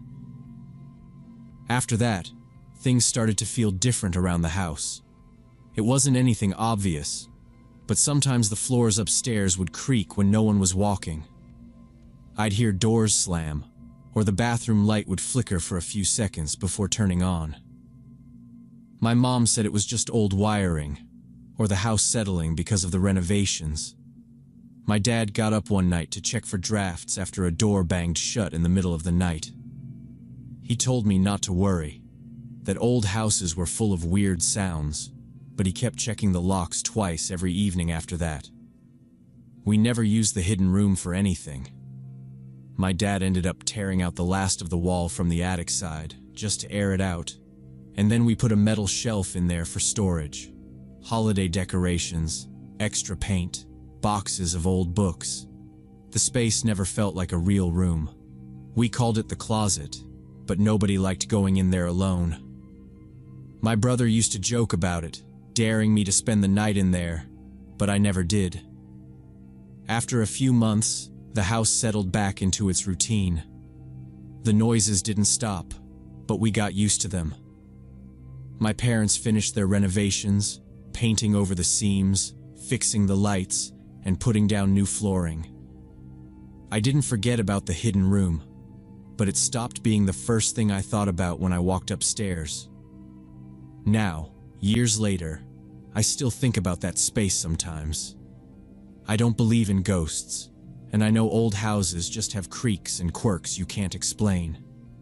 But when you know what happened somewhere, when you know the history, even if it's just a story passed down from a neighbor, it changes how you see it. You can patch up the walls, repaint, and move on. But some part of you always remembers. I guess that's what really stays with you. Not the room itself, but the feeling that comes from knowing what took place inside.